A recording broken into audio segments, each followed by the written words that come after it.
Please subscribe to my channel.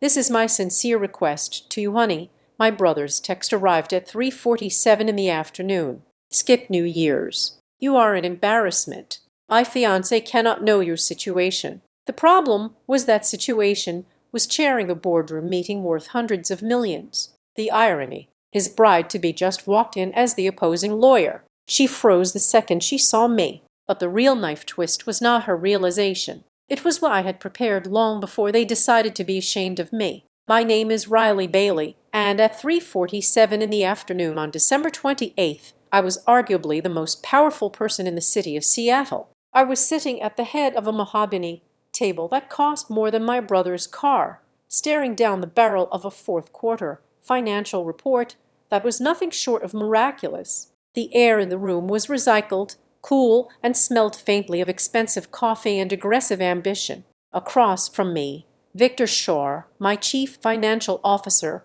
was sweating. He always sweated when the numbers were this good, as if he expected the universe to correct itself violently at any moment. We are looking at a 22% year-over-year growth in the cloud infrastructure division, Victor said, his laser pointer trembling slightly against the projection screen. If we close the Coastline acquisition by the second week of January, our valuation post-merger is going to hit the ceiling. We are talking about a market cap that puts us in the Fortune 500 conversation. Riley, I did not smile. Smiling in meetings like this was a sign of relief, and I did not want them to think I was relieved. I wanted them to know I expected this. I tapped my pen against the leather notebook in front of me. The Coastline deal is not an if, Victor, I said, my voice low. It is a when. We have the leverage. Their logistics software is bleeding cash, and their board knows we are the only ones with the algorithms to fix it. Keep the pressure on the earn-out clauses. I want their legacy systems gone by Q2 of next year. Victor nodded rapidly. Understood. I will tell the team. That was when my phone vibrated against the table. It was a single short buzz in a room this quiet.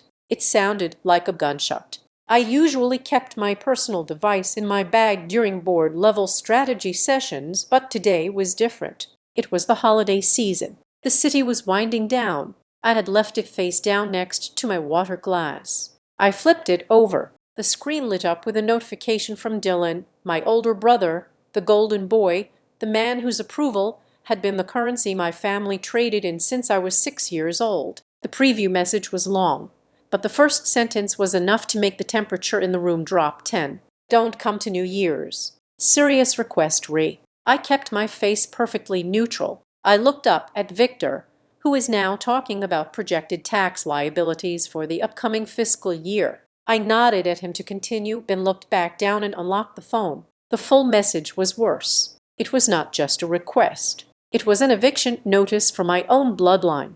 Don't come to New Year's. Serious request. Ree Sloan and I talked about the guest list. Look, I love you, but your life is an embarrassment right now. You're bouncing between jobs. You're single. You're a mess. Sloan's family is going to be there. Her dad is a senior partner at a major firm.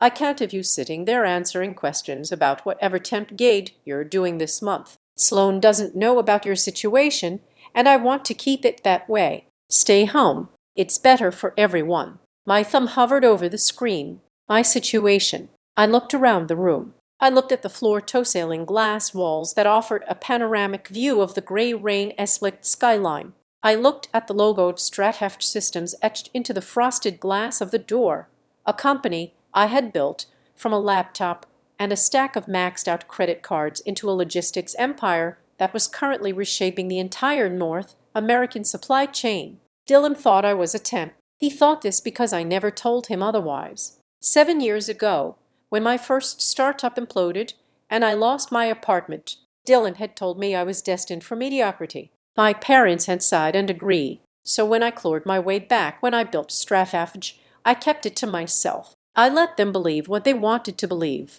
I let them think I was struggling because their pity was quieter than their judgment. But this was new. The phone buzzed again, then again. A flurry of vibrations rattled the table. The family group chat titled Mercer Family Connect had come alive. Dylan must have primed them. Mom Riley, honey, please listen to your brother. This is a big night for him. Sloane comes from a very prominent family. We just want things to go smoothly. Dad, it is about presentation. Riley, you know how you get. You are awkward socially. You do not have the wardrobe for a black tie event, and we cannot afford to cover you this time. Just sit this one out, Brooke. Seriously, Ree, don't be selfish. Dylan is finally settling down with someone high caliber. Don't ruin the aesthetic. Just stay in your apartment and order pizza or whatever you do. I felt a cold, hard knot form in my stomach. It was not sadness. Sadness was a luxury I had abandoned years ago. This was clarity. It was the absolute crystalline realization that to these people I was not a person. I was a stain on the family portrait that they were desperately trying to Photoshop out. Victor stopped talking. The silence in the room grew heavy. Riley, he asked, his voice tentative, is everything all right? We can pause if you need to take that. I locked the phone and placed it face down again. The metal casing made a sharp click against the wood. No, I said. My voice was steady, devoid of any tremor. Proceed, Victor. You were discussing the liability cap, but before Victor could resume, there was a sharp rap on the glass door. We both turned. Calvin Reed, my executive assistant, was standing there. Calvin was 24, brilliant, and possessed the kind of organizational sociopathy that made him invaluable. He never interrupted a Q4 review unless the building was on fire. I waved him in. Calvin opened the door, clutching a tablet to his chest. He looked apologetic and urgent. I am sorry to interrupt, Calvin said, stepping into the room. Victor. Hello, Riley. I have an update from the other side. The Coastline Board just contacted us. I frowned. They want to renegotiate the price. No, Calvin said. They want to reschedule the integration strategy meeting. Their legal counsel insisted on being present for the final vetting of the intellectual property clauses. They cannot make it until after the holiday. I leaned back in my chair, the leather creaking softly. When January 2nd, Calvin said, 9 in the morning here. That is fine, I said. It gives Victor more time to finalize the audit. Who are they bringing? Did they send the roster? Yes, Calvin said. He tapped his tablet and swiped the file onto the main screen at the front of the room. They have retained outside counsel for the closing, a specialized MA firm. I looked up at the screen. The document was a standard legal roster listing the attorneys who would be representing Coastline Freight Logic in the acquisition. At the top in bold letters, Barton Graffinch LLP. I knew the firm. They were sharks. Expensive, aggressive, and highly competent. They were exactly who I would have hired if I were in Coastline's shoes and trying to salvage a dying company. Standard power play, Victor muttered, looking at the list. They are bringing a senior partner. Look at the second chair, Calvin said. There was a weird note in his voice. He knew my family history. He knew the names I never spoke aloud. I narrowed my eyes, scanning down the list.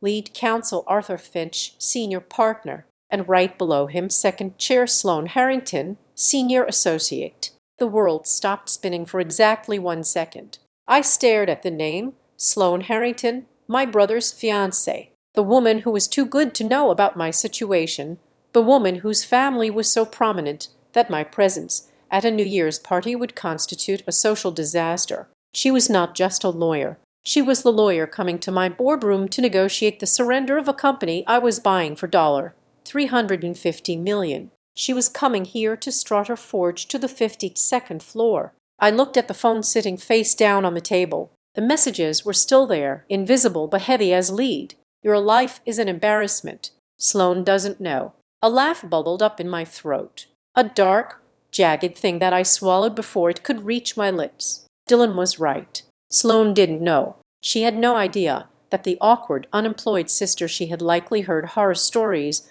about was the shark waiting in the deep water. Riley, Calvin asked. He was watching me closely. Do you want me to flag a conflict of interest? We can ask them to switch her out. No, I said instantly. The word came out sharper than I intended. I softened it, smoothing my expression into a mask of professional indifference. No, Calvin, do not flag anything. Victor looked confused. Do you know her? I picked up my pen again. I felt a surge of energy, electric and terrifying, coursing through my veins. It was the adrenaline of the hunt. "I know of her," I said. "She is competent. Let her come." I reached for my phone. I unlocked it one last time. I opened the group chat. My mother, my father, my sister, and my brother. They were all waiting for my capitulation. They expected a fight or tears or a beg for inclusion. They expected the Riley they had created in their heads. I typed 2 words. Understood. Enjoy. I hit send. Then I put the phone away and looked up at my team. "Victor," I said, my voice commanding the room, "I want the diligence report on Sloane Harrington's previous 3 cases on my desk by tonight. I want to know her win rate, her negotiation style, and exactly where she breaks under pressure if she is coming to my table. I want to know exactly what she is serving." "Consider it done," Victor said, though he looked slightly terrified by the intensity in my eyes.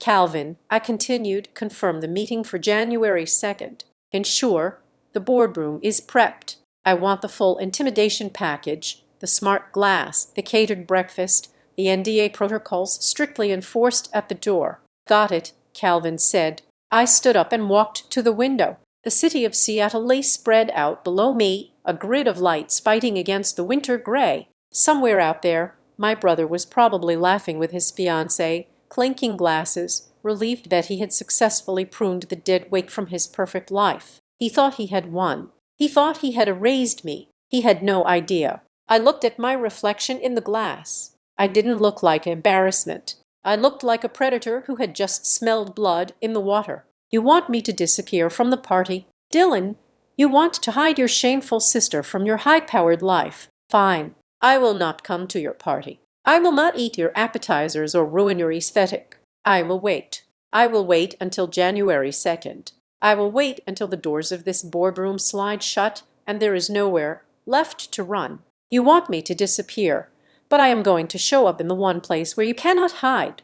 To understand why I did not throw my phone through the 52nd floor window of the Stratford building, you have to understand the specific ecosystem of the Mercer family. In any biological system, organisms play specific roles to maintain balance. In my family, the roles were assigned before any of us could even speak, and any deviation from the script was treated like a cancerous mutation. Dylan was the son. This was non-metaphor. It was the gravitational reality of our household. From the moment he could walk, he was an event. He was the varsity quarterback who also captained the debate team. He was the boy who brought home report cards that looked like they had been printed in a factory of perfection. He had that easy golden boy charm that made teachers forgive his forgotten homework and made girls cry in the hallways. When Dylan entered a room, the oxygen seemed to gather around him, eager to be breathed by someone so promising. Then there was Brooke. If Dylan was the sun, Brooke was the perfectly manicured garden that bloomed in his light. She was the socialite, the connector, the one who knew exactly what to say to the neighbors and exactly which fork to use at a formal dinner. She was homecoming queen, sorority president, the kind of person who turned networking into an art form. My parents looked at her and saw a flawless extension of their own social aspirations. And then there was me. I was the glitch. I was the kid who spent recess taking apart the classroom radio to see how the transistors worked. I did not play sports. I did not care about prom. While Brooke was agonizing over colleges and Dylan was being scouted by universities, I was in the basement smelling like solder and ozone, building a motherboard from scrap parts. I had scavenged from the local dump. My parents did not know what to do with me. They were not cruel in the way you see in movies. They did not lock me in a cupboard. It was more subtle than that. It was a pervasive, gentle disappointment. They introduced Dylan as our star athlete and Brooke as our social butterfly. When they got to me, there was always a pause, a slight clearing of the throat, before they would say, and this is Riley, "She is very internal." They labeled me early. I was antisocial. I was difficult. I was awkward.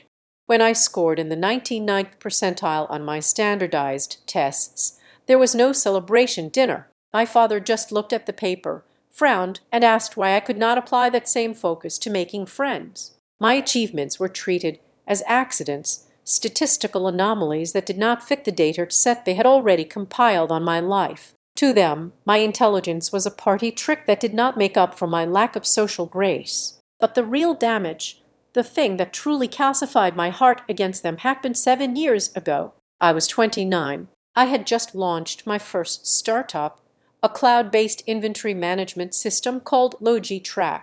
I had poured my entire savings into it. I had worked 20-hour days for 18 months. I believed in it with the naive ferocity of youth, and it failed. It failed spectacularly. The market collapsed. My co-founder embezzled our operating capital, and I was left with $6 in my bank account and an eviction notice. I had to move back into my parents' basement for 3 months. It was the lowest point of my life. I was humiliated, broken, and terrifyingly vulnerable. I remember sitting at the kitchen table staring at a bowl of cereal, waiting for my mother to hug me to tell me that failure was part of the process, that I was smart, and I would bounce back. Instead, she sighed. It was a long, heavy sound that seemed to suck the air out of the kitchen. "We were afraid of this, Riley," she said, placing a hand on my shoulder. It felt heavy, like a sentence being passed. "You just are not built for the big leagues. You are too fragile. Maybe you should look for something steady like data entry, something where you do not have to talk to people or take risks." Dylan was there, too. He was visiting from his uptown condo. He leaned against the counter, drinking a protein shake, and shook his head. "She is right, Rye. You have to stop chasing these pipe dreams. It is embarrassing. You are almost 30. It is time to accept who you are." That was the moment I looked at them, my mother with her pity, my brother with his arrogance, and I realized the truth. They were not sad that I had failed. They were relieved. My failure comforted them. It validated their world view. If I succeeded, if I became powerful or wealthy, it would disrupt the hierarchy. It would mean they had been wrong about me for 30 years. But my failure fit. It kept Dylan as the star. It kept Brooke as the success. It kept Riley as the cautionary tale, the broken thing that needed their benevolent pity. They loved the story of my incompetence more than they loved me. I moved out the next week. I took a job at a generic IT consulting firm, fixing servers and troubleshooting printer jams for mid-sized law firms. It was boring, invisible work, and to my family, it was perfect. When I told them about the job, they beamed. Finally, my father said something sensible. "Good for you, Riley. Keep your head down." So I did. I kept my head down. But while my head was down, my hands were working. I lived in a studio apartment that smelled permanently of damp drywall. I ate instant noodles and drank coffee that tasted like battery acid. I wore the same 3 outfits on rotation. I let my family believe I was barely scraping by. I let them buy me groceries when they visited, enduring their lectures on budgeting with a silent nod. But every night from 8:00 in the evening until 4 in the morning, I was building Strathforge. I wrote the core algorithm on a laptop that was missing the E key. I designed the predictive logistics engine that would eventually revolutionize coastal shipping while sitting on a mattress on the floor because I could not afford a chair. I did not sleep. I did not socialize. I channeled every ounce of my rage, every memory of their dismissal, into lines of code. When I landed my first major client, a regional shipping conglomerate that was losing $4 million a year in routing inefficiencies, I did not call my parents. I celebrated with a single glass of cheap whiskey and went back to work. When I secured my first round of venture capital funding, a wire transfer of $2.5 million that hit my account on a rainy Tuesday, I did not call Dylan. I stared at the balance on my screen, feeling a cold, hard satisfaction that was better than any praise.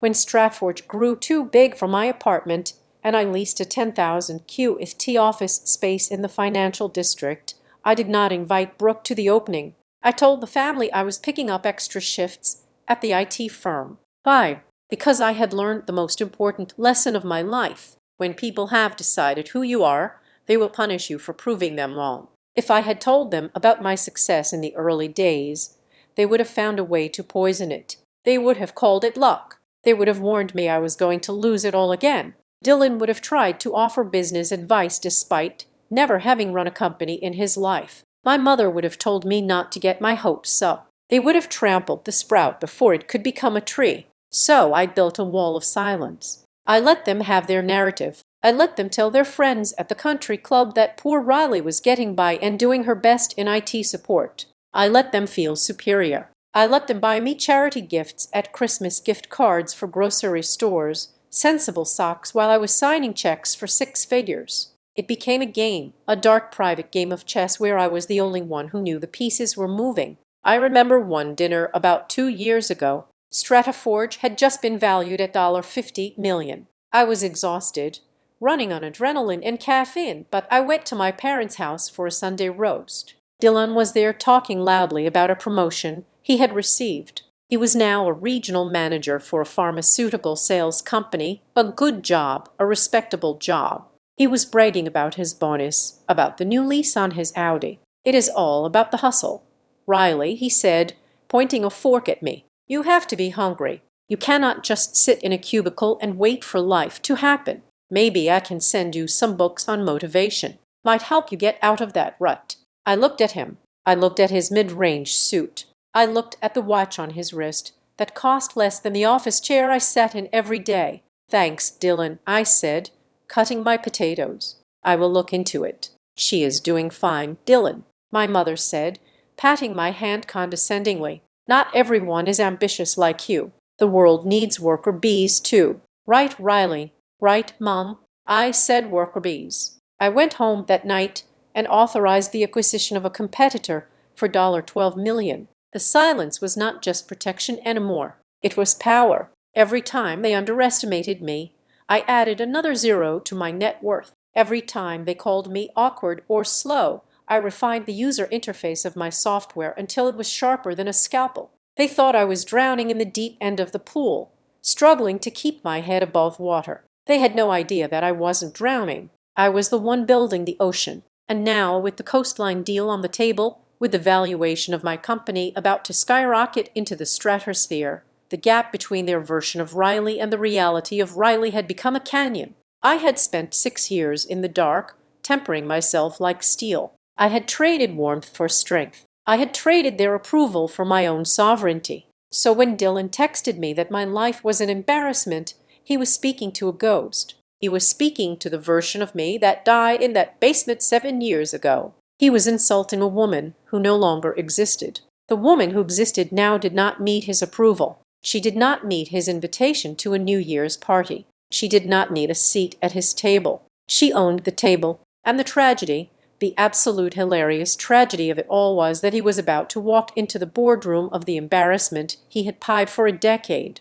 And he was going to realize that while he had been playing checkers with his social status, I had been buying the board. I sat in my office, the city lights beginning to flicker on below me as the winter sun set. I thought about the ramen noodles, the sleepless nights, the damp walls of that first apartment. I thought about the silence I had swallowed for years. It was time to break the silence, but not with a shout, not with a tantrum. I was going to break it with a signature on a contract that would make headlines across the entire business world. I was going to let the weight of my reality crush their fiction. They wanted the worker bee fine. They were about to find out what happens when the worker bee owns the hive. The silence in my apartment on New Year's Eve was expensive. It was the kind of silence you could only buy with a corner unit on the 45th floor, triple-paned glass, and a security system that kept the chaos of the city exactly where it belonged down below. I was not wearing a party dress. I was wearing oversized cashmere sweatpants and a t-shirt from a tech conference I had attended in 2019. On the kitchen island, a container of takeout pad thai sat open, steam curling lazily into the air. Next to it stood a bottle of Chateau Margaux, a vintage that retailed for more than my father's first car. It had been a gift from a Japanese supply chain partner after we optimized their trans-Pacific shipping routes. I poured a glass. The wine was a deep, rich crimson, almost black in the dim lighting of the apartment. Outside my floor-to-ceiling windows, Seattle was preparing to explode. The Space Needle was lit up, a glowing beacon in the dark, waiting for the midnight countdown. Down on the streets, I knew people were shivering in sequin dresses and thin tuxedos, desperate to feel part of something, desperate to be seen. I took a sip of the wine. It tasted like velvet and old money. My phone resting on the marble counter lit up. It had been lighting up for hours. I walked over to it, not with dread, but with the detached curiosity of a pathologist examining a tissue sample. I swiped open the Mercer Family Connect group chat. It was a gallery of performative happiness. There was a photo of Brooke, my sister, wearing a silver dress that looked like it cost a month's rent. She was posing with a glass of champagne, her arm linked with a man I vaguely recognized as a local councilman. The caption read, "VIP section is insane. Just saw the mayor. What a night." There was a photo of my parents. My mother was wearing her special occasion pearls, the ones she usually saved for weddings and funerals. My father was in a rented tuxedo that was slightly too tight across the shoulders. They were standing in a ballroom that dripped with crystal chandeliers. They looked terrified and ecstatic at the same time. They looked like people who had finally been allowed into the castle and were terrified of touching anything. And then there were the photos of Dylan and Sloane. There were dozens of them. Dylan in a sharp black suit, his hair perfectly gelled, that winning smile plastered across his face, the smile that had gotten him out of speeding tickets and into sales jobs he was not qualified for. Sloane was next to him, looking undeniably elegant in emerald green. She looked poised. She looked like she belonged there. "Mom, so proud of you too. What a stunning couple. Everyone is asking about the wedding. Dad, make sure you introduce us to Mr. Harrington when he arrives. We want to thank him for the invite. Brooke, seriously, this is the event of the year. Dylan, you are crushing it." I scrolled through the praise. It was a feedback loop of validation. They were feeding off each other, constructing a reality where the Mercer family was elite, successful, and flawless. Then a private notification slid down from the top of the screen. It was from Dylan. I opened it. "Thanks for understanding about tonight. It is just easier for me this way. Happy New Year, Ray." I stared at the words. Easier for me. I took another bite of my noodles, chewing slowly. He was right. It was easier. It was easier to play the successful businessman when the sister who supposedly failed at life was not there to ask difficult questions. It was easier to charm his future father-in-law when he did not have to explain why his sister was wearing a department store dress because he assumed she could not afford anything else. He was thanking me for being invisible. He was thanking me for staying in the box he had built for me. My thumbs hovered over the keyboard. I could have typed 1,000 things. I could have typed, "I am currently drinking wine that costs more than your suit." I could have typed, "I am not coming because I am busy buying the company your fiancé works for," but I didn't. Power does not need to shout. I typed, "Have fun." I hit send. Then I set the phone to do not disturb and pushed it away. "Easier for you," I whispered to the empty room, "because you get to tell the story you want. You get to be the hero for one more night." I picked up my wine glass and walked over to the dining table where my laptop was waiting. The screen was already glowing. A single window open. It was the due diligence file for Coastline Freight Logic. I sat down. The festive noise of the city was just a hum in the background. My real party was here in the dater. I scrolled down to the legal team's roster again. I expanded the section on Sloane Harrington. I had asked Victor for a deep dive, but I wanted to see the primary source material myself. Sloane was listed as the lead on risk assessment and intellectual property. I smiled. It was a cold, sharp smile. She was going to be the one responsible for vetting Stratford. She was the one who was supposed to look at my company and tell her client if it was a safe bet.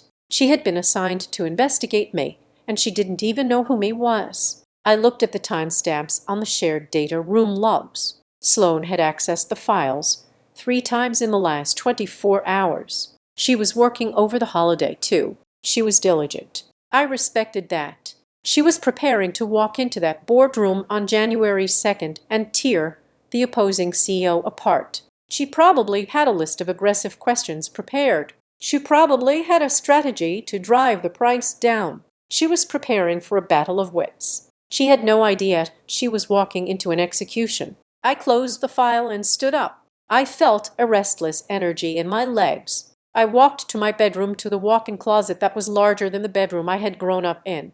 I flipped the switch and the recessed lighting illuminated the rows of suits. I did not wear off the rack anymore. I wore custom tailoring from a small house in London that flew a cutter to Seattle twice a year to measure me. I ran my hand along the fabrics, navy wool, charcoal gray, pinstripe.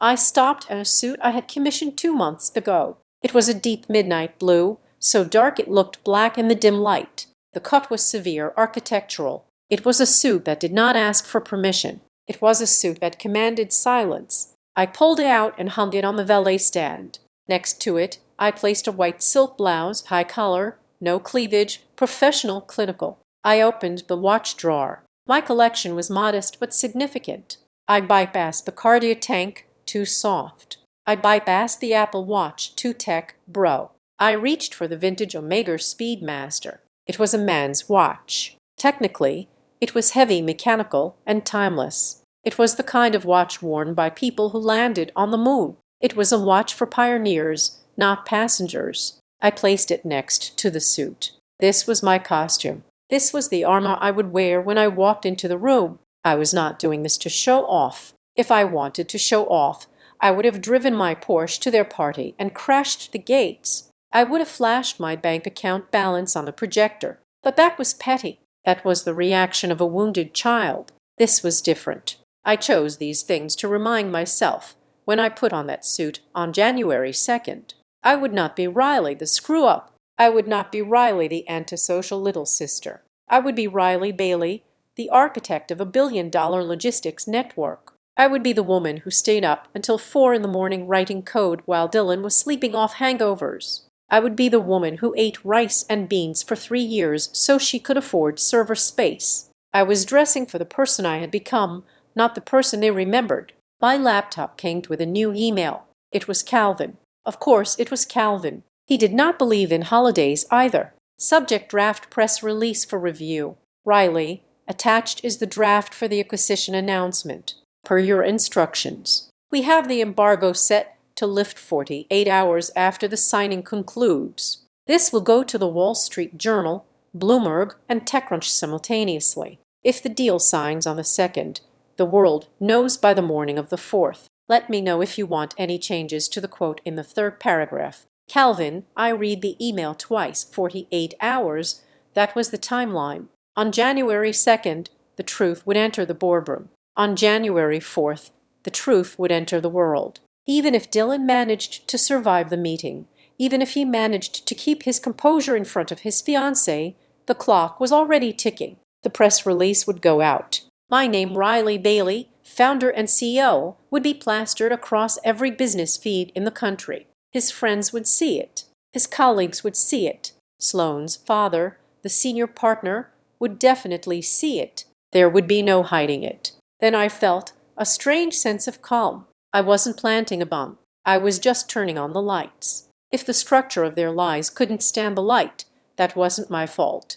Goon. A dull thud echoed through the glass. Then another. I turned back to a window. The fireworks had started. Great blooms of red and gold were exploding over Elliott Bay, shattering the darkness. They reflected in the glass, painting my living room in sudden, violent bursts of color. I picked up my wine glass again and walked right up to the window. I could see my own reflection in the glass, superimposed over the city I had conquered. I saw a woman with sharp eyes and a straight spine. I saw a woman who looked tired but dangerous. I raised the glass to my reflection. "Happy New Year, Riley," I said softly. The red light of a firework flared, turning the wine in my glass the color of blood. "This year," I whispered, "they are going to learn how to pronounce your name."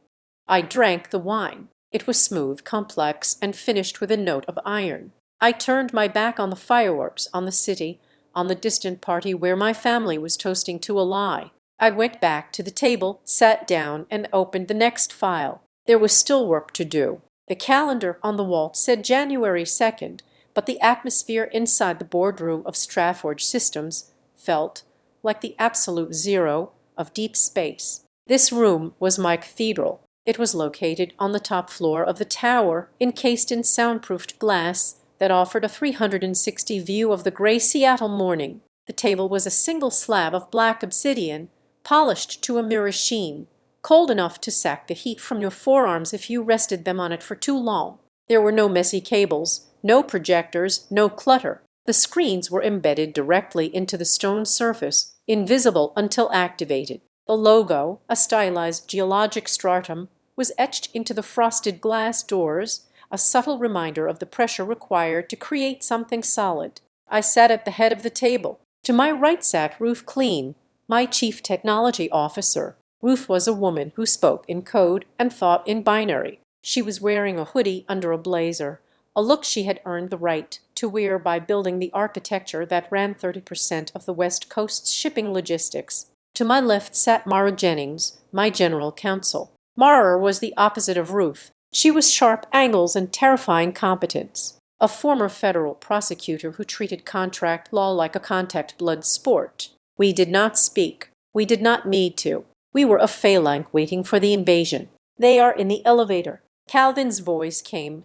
through the discreet intercom on the table's surface. Send them in, I said. My voice was calm. My heart rate, monitored by the sensors on my watch, was resting at a steady 62 beats per minute. The double doors slid open with a pneumatic hiss. The delegation from Coastline Freight Logic entered first. Their CEO, a man named Marcus Thorne, looked tired. He had the gray pasty complexion of a man who had spent the last 6 months trying to stop his ship from sinking. He was followed by his CFO and his COO, men in expensive suits that seemed to hang a little too loosely on their frames. Then came the lawyers, the team from Barton. Gray Finch marched in like a Roman legion entering a conquered village. They radiated that specific brand of arrogant confidence that comes from billing $800 an hour. Leading them was Arthur Finch, the senior partner. He was a large man with silver hair and a handshake I knew would be firm and practiced.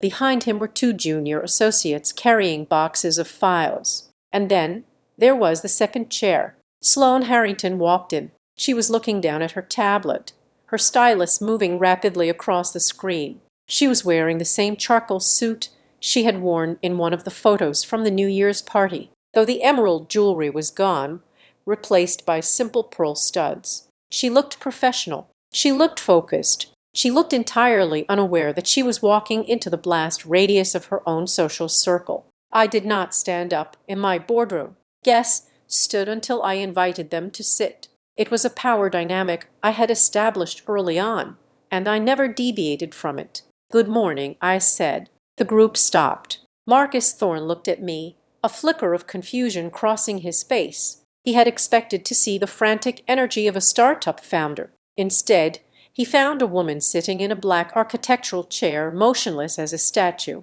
Please, I gestured to the empty chairs opposite me. Sit. There was a shuffling of leather and fabric as 12 people took their seats. Briefcases were snapped open. Laptops were deployed. Water was poured from crystal caps. Sloane took the seat directly across from Mara, 2 spots down from me. She still had not looked at my face. She was arranging her documents, aligning the edges of her files with a precision that bordered on obsessive. She was whispering something to Arthur Finch, likely a last-minute note on the indemnity clause. The room settled into silence. They were waiting for me to speak. I let the silence stretch. I let it become uncomfortable. I let them wonder if something was wrong. Then I leaned forward, resting my hands on the black stone. Welcome to Stratheffage, I said. I believe we have a lot of ground to cover today, so let us dispense with the pleasantries. I am Riley Bailey, founder and CEO. At the sound of my name, the air in the room seemed to vanish. Sloane Harrington's head snapped up. It was not a gradual realization. It was instant. It was violent. Her eyes locked onto mine. For a moment, there was nothing but confusion. Her brain was trying to reconcile 2 completely incompatible data sets. Data set A. O'Reilly, the embarrassment, the temp worker, the sad sister-in-law who needed charity. Data set B. The woman sitting in the power seat of a multi-million-dollar corporation wearing a suit that cost more than Sloane's engagement ring. I watched the color drain from her face. It started at her neck and washed upward, leaving her skin the color of old parchment. Her mouth opened slightly, but no sound came out. Her hand, which had been holding a silver pen, went limp clatter. The pen hit the obsidian table. In the acoustic perfection of the room, it sounded like a hammer striking an anvil. Her tablet slipped from her other hand, sliding across the polished stone until it hit the edge of her water glass with a sharp. She did not move to pick it up. She was paralyzed. She was staring at me as if I were a ghost that had just crawled out of the floorboards. Arthur Finch frowned. He looked at Sloane, then at me, sensing the sudden jagged spike in tension. He was a seasoned litigator. He could smell panic like a shark smells blood. "Sloane," he whispered harshly. She did not answer him. She could not take her eyes off me. Her chest was rising and falling in shallow, rapid hitches.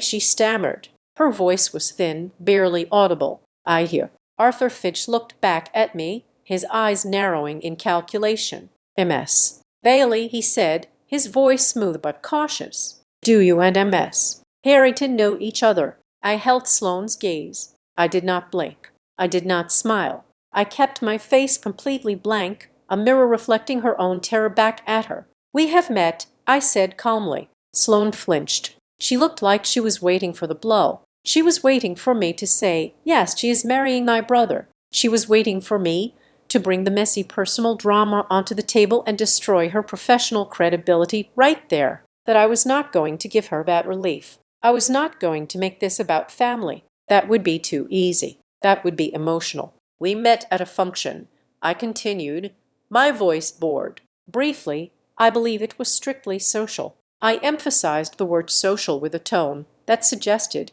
it was beneath my notice. Sloane made a sound that was half gasp, half sob. She grabbed her water glass, her hand trembling so violently that water sloshed over the rim and stained the leather pad in front of her. "Right," Finch said, looking between us, clearly unconvinced, but eager to regain control of the room. "Well, small world, shall we proceed?"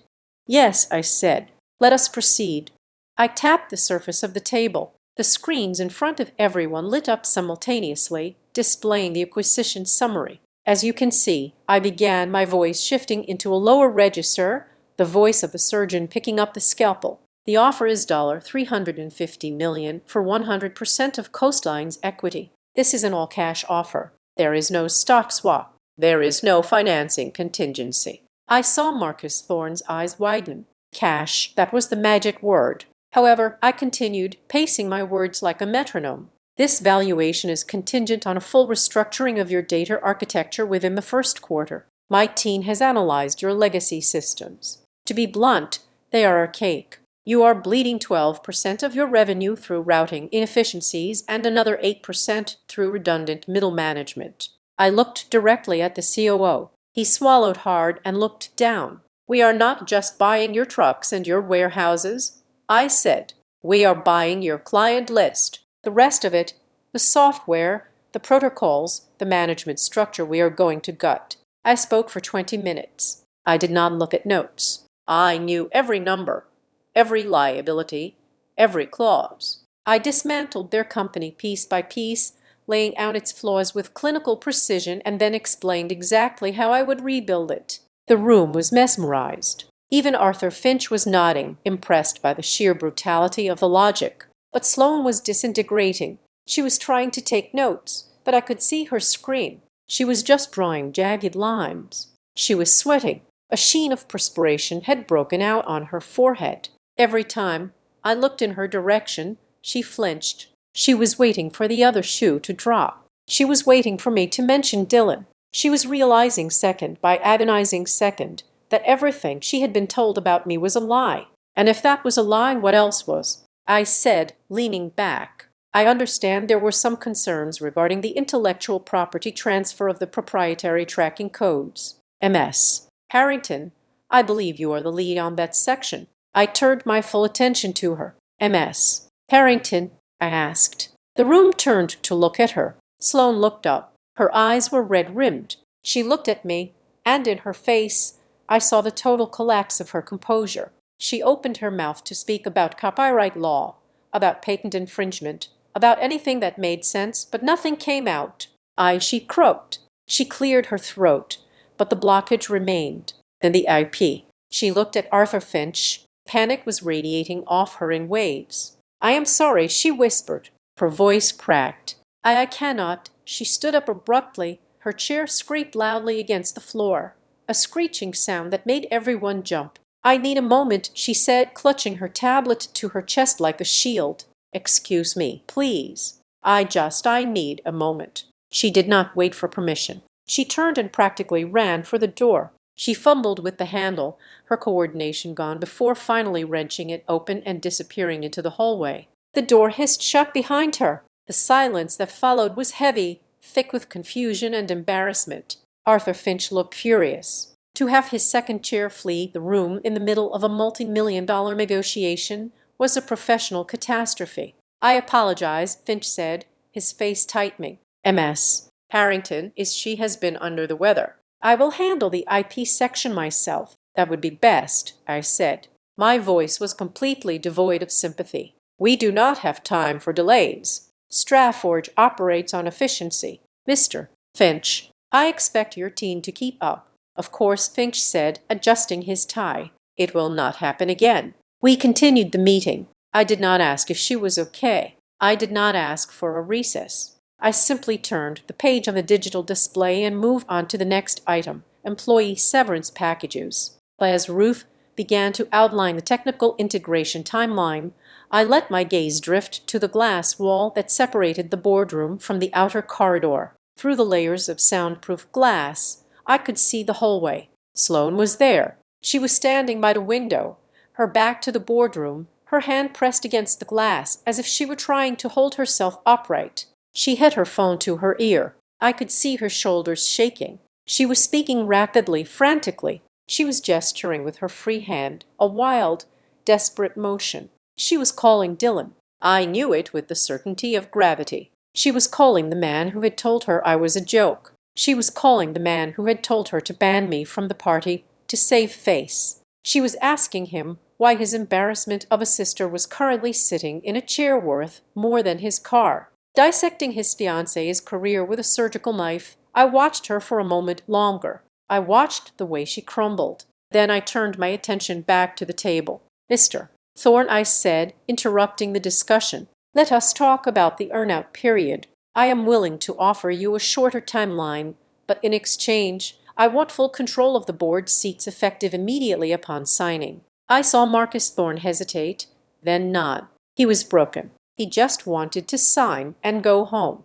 I allowed myself a very small internal exhale. The bomb had been detonated. The shockwave was currently traveling through the telephone lines, racing toward my brother. He had wanted me to be absent from his life. Well, I was about to become the only thing he could think about. The heavy pneumatic hiss of the boardroom door sealing shut seemed to suck the oxygen right out of the room. For 3 seconds, nobody moved. The empty chair where Sloane Harrington had been sitting looked radioactive. Ruth Clean, my chief technology officer, was the first to break the vacuum. She spun her pen between her fingers, a nervous habit she had picked up during our coding marathons, and let out a short, incredulous laugh. "Okay," Ruth said, her voice cutting through the tension like a wire cutter. "I have seen lawyers cry after a deal goes south. I have seen them throw chairs, but I have never seen one run away before we even opened the prospectus. Did I miss a memo? Did we install an ejector seat?" I didn't smile. I kept my eyes on the closed door, visualizing the chaos unfolding in the hallway. "That," I said, my voice flat and even as my brother's fiancée. The silence that followed was different. It wasn't shocked. It was calculating. Mara Jennings, my general counsel, did not gasp. She did not ask for gossip. She immediately shifted into damage control mode. Her eyes narrowed behind her rimless glasses as she mentally scanned through the thousands of pages of legal code stored in her brain. Conflict of interest, Mara stated, or tone clinical. Undisclosed personal relationship between the principal of the acquiring entity and counsel for the target. Riley, this is a mess. If they claim we ambushed them, they could try to void the exclusivity period. They could claim bad faith negotiation. They won't. I said, "You cannot know that," Mara countered, tapping her finger on the obsidian table. "If Finch finds out you orchestrated this to humiliate his associate, he will drag this out. He has a fiduciary duty to Coastline, but he also has an ego. We need to be careful." "Do we need to pause?" Do we need to ask them to replace the firm? I turned my chair slightly to face her. No, we do not pause. We do not flinch. If we pause, we look guilty. If we continue, we look like we are the only adults in the room. I looked at the empty seats opposite us where the Coastline executives were huddled, whispering furiously among themselves. They were confused, terrified, and leaderless. Mara, I said softly, this isn't a drama. This is a deal. Sloane Harrington is a junior associate. She is irrelevant to the asset purchase agreement. If she cannot handle the room, that is a personnel issue for Barton, Gray, and Finch. It is not a strategic issue for Stratford. Mara looked at me for a long moment. She was looking for the sister, the woman who might be emotionally compromised. She didn't find her. She found the CEO. Understood, Mara said. She adjusted her blazer. Then we treat it as a non-event. If Finch asks, we have no idea why she left. We proceed. Exactly. I said a moment later. The door opened. Arthur Finch walked back in. He was alone. He looked composed, but there was a tightness around his jaw that hadn't been there 10 minutes ago. He smoothed his tie, a gesture of resetting his armor. Apologies for the disruption, Finch said, taking his seat at the head of the opposing side. He did not look at me directly. Ms. Harrington has suffered a sudden personal health emergency. She has withdrawn from the proceedings for the day. I will be handling her portion of the presentation myself. It was a beautiful lie, elegant, vague, and unchallengeable. I hope she recovers, I said. My voice was polite. The perfect corporate mask. Please pass along our regards. I will, Finch said stiffly. Now, where were we? We were discussing the earn-out clauses, I said, tapping the screen embedded in the table. The data flared to life, casting a cool blue glow on our faces. Specifically, the $20 million you are asking for, contingent on client retention post-merger. The air in the room shifted instantly. The personal drama evaporated, replaced by the brutal, grinding friction of high-stakes capitalism. This was where I led. This was chess in a suit. Marcus Thorne, the CEO of Coastline, leaned forward. He saw an opening to regain some leverage after the embarrassment of his legal team. It is a standard clause, MS. Bailey Thorne said, his voice finding some of its old luster. We have deep relationships with these shippers. If you acquire us, there is a risk of churn. We are guaranteeing the transition. If we keep 90% of the client base for 12 months, we earn the $20 million. It incentivizes us to help you. I looked at the numbers on my screen. I knew his client list better than he did. I had spent the last 3 weeks analyzing their shipping data, looking for patterns they didn't even know existed. No, I said. Thorne blinked. Excuse me. I am striking the earn-out clause entirely, I said. Finch bristled. That is highly irregular. You are asking the sellers to assume zero upside for the transition risk. I am asking the sellers to face reality, I replied. I swiped a finger across my screen, sending a graph to the main wall display. It showed a jagged red line plummeting downward. This is your client retention rate for the last 18 months. I said you are not losing clients because of a lack of relationships, Mr.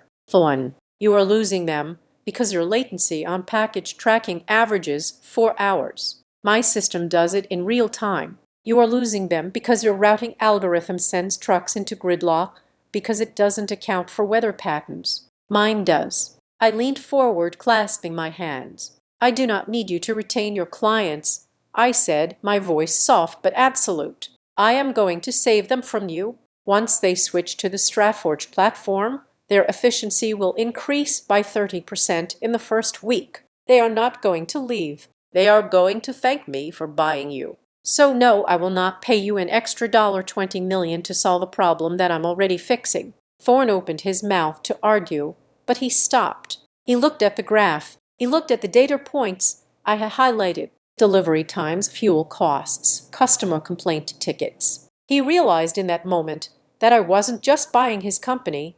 I had already dissected it. 15 million, Finch tried, his voice lacking conviction. As a gesture of goodwill, 0, I said, but I will increase the severance pool for your warehouse staff by 2 million. I care about the people moving the boxes, Mr. Finch. I do not care about the executives who let the software rot." Thorne let out a long breath. He slumped back in his chair. It wasn't a gesture of defeat. It was a gesture of relief. He was tired of fighting a war he didn't understand. "Okay," Thorne said quietly. "Zero earn-out. Increase the severance." Finch looked at his client, shocked.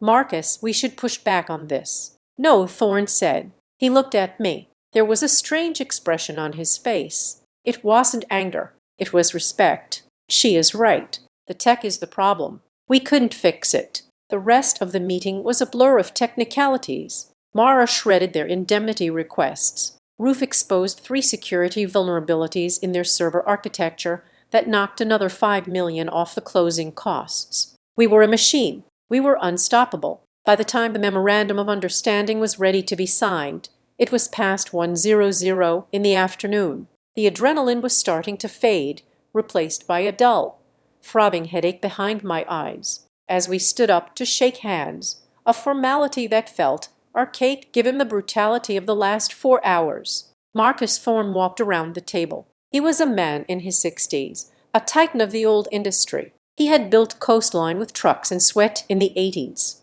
MS. "Bailey," he said, extending his hand. I took it. "Mr. Thorne, I have to ask," he said, holding my handshake for a second longer than necessary. "I read the prospectus. You didn't inherit this, did you? You have no board of directors pulling your strings. You built Stratford from zero." "From zero," I confirmed. "From a laptop and a studio apartment." Thorne nodded slowly. He looked at the sleek, futuristic office around us. "Impressive," he said, and he meant it. "I have met a lot of people who think they run the world because their father gave them a checkbook. It is rare to meet someone who actually built the engine. You are a killer, MS. Bailey, but you are an honest one." He let go of my hand and walked out with his legal team. I stood there staring at the door. "You are a killer, but you are an honest one." The words rattled around inside my chest. A stranger, a man I had just stripped of his life's work, could see me more clearly than the people who shared my DNA. That was the sting. That was the realization that twisted the knife. My family wasn't ashamed of me because I was a failure. They were ashamed because I didn't fit the script. But if they knew this, if they knew I was a killer in the boardroom, they wouldn't be proud. They would be resentful. They would hate that I had won without their permission. They would hate that they couldn't take credit for the victory. If I was a success, it meant their judgment had been flawed for 30 years. And the one thing the Mercers hated more than failure was being wrong. "Riley." Calvin's voice broke my trance. He was standing next to me holding my personal phone. He looked light. He was holding a live grenade. "The meeting is over," Calvin said gently. "We have Fiancée, but your phone has been vibrating off the table for the last hour." I looked at the device. The screen was lit up with notifications. "How many?" I asked. 57 missed calls," Calvin said. "Most of them from a contact named Dylan. A dozen from Mom. 7 from Dad." I took the phone. It felt hot in my hand.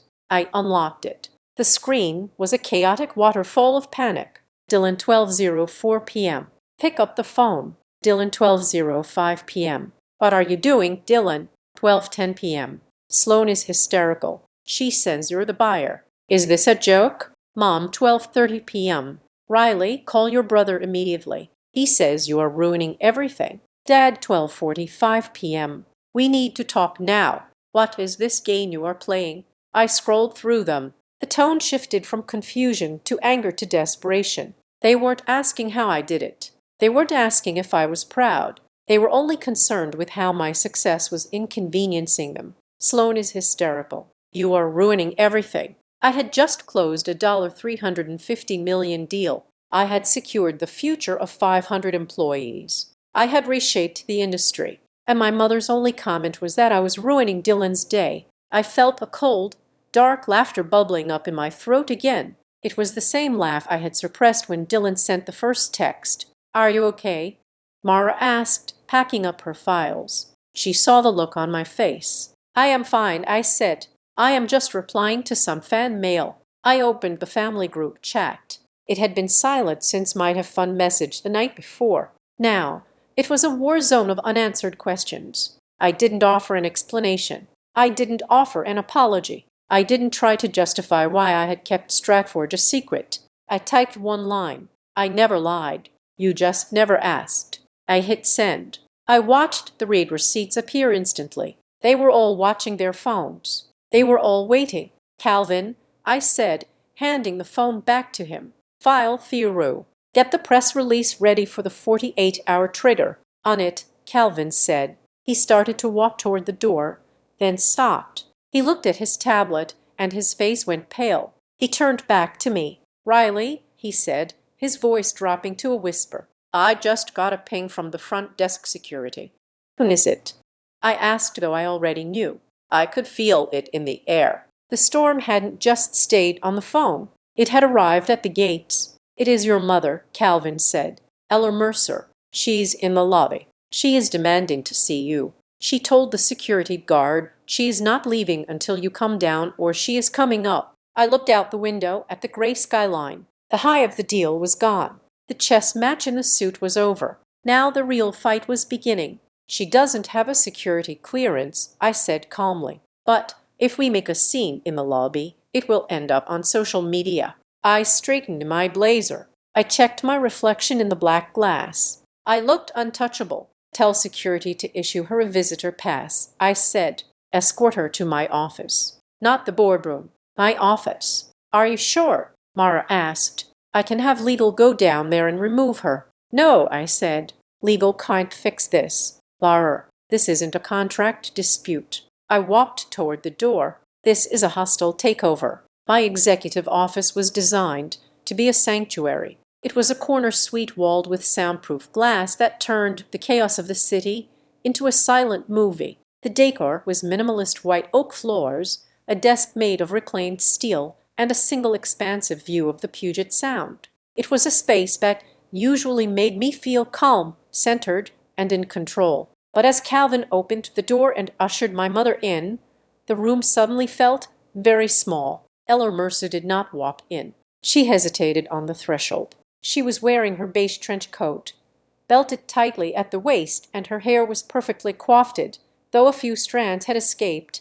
hinting at the frantic drive she must have taken to get here. She held her handbag in a deft grip. She looked at the reception area outside. She looked at the frosted glass doors etched with the Stratford logo. She looked at the assistants, typing quietly at their ergonomic works, and then she looked at me. I was standing behind my desk, flanked by the floor-to-ceiling windows. I had not taken off my jacket. I was still armored.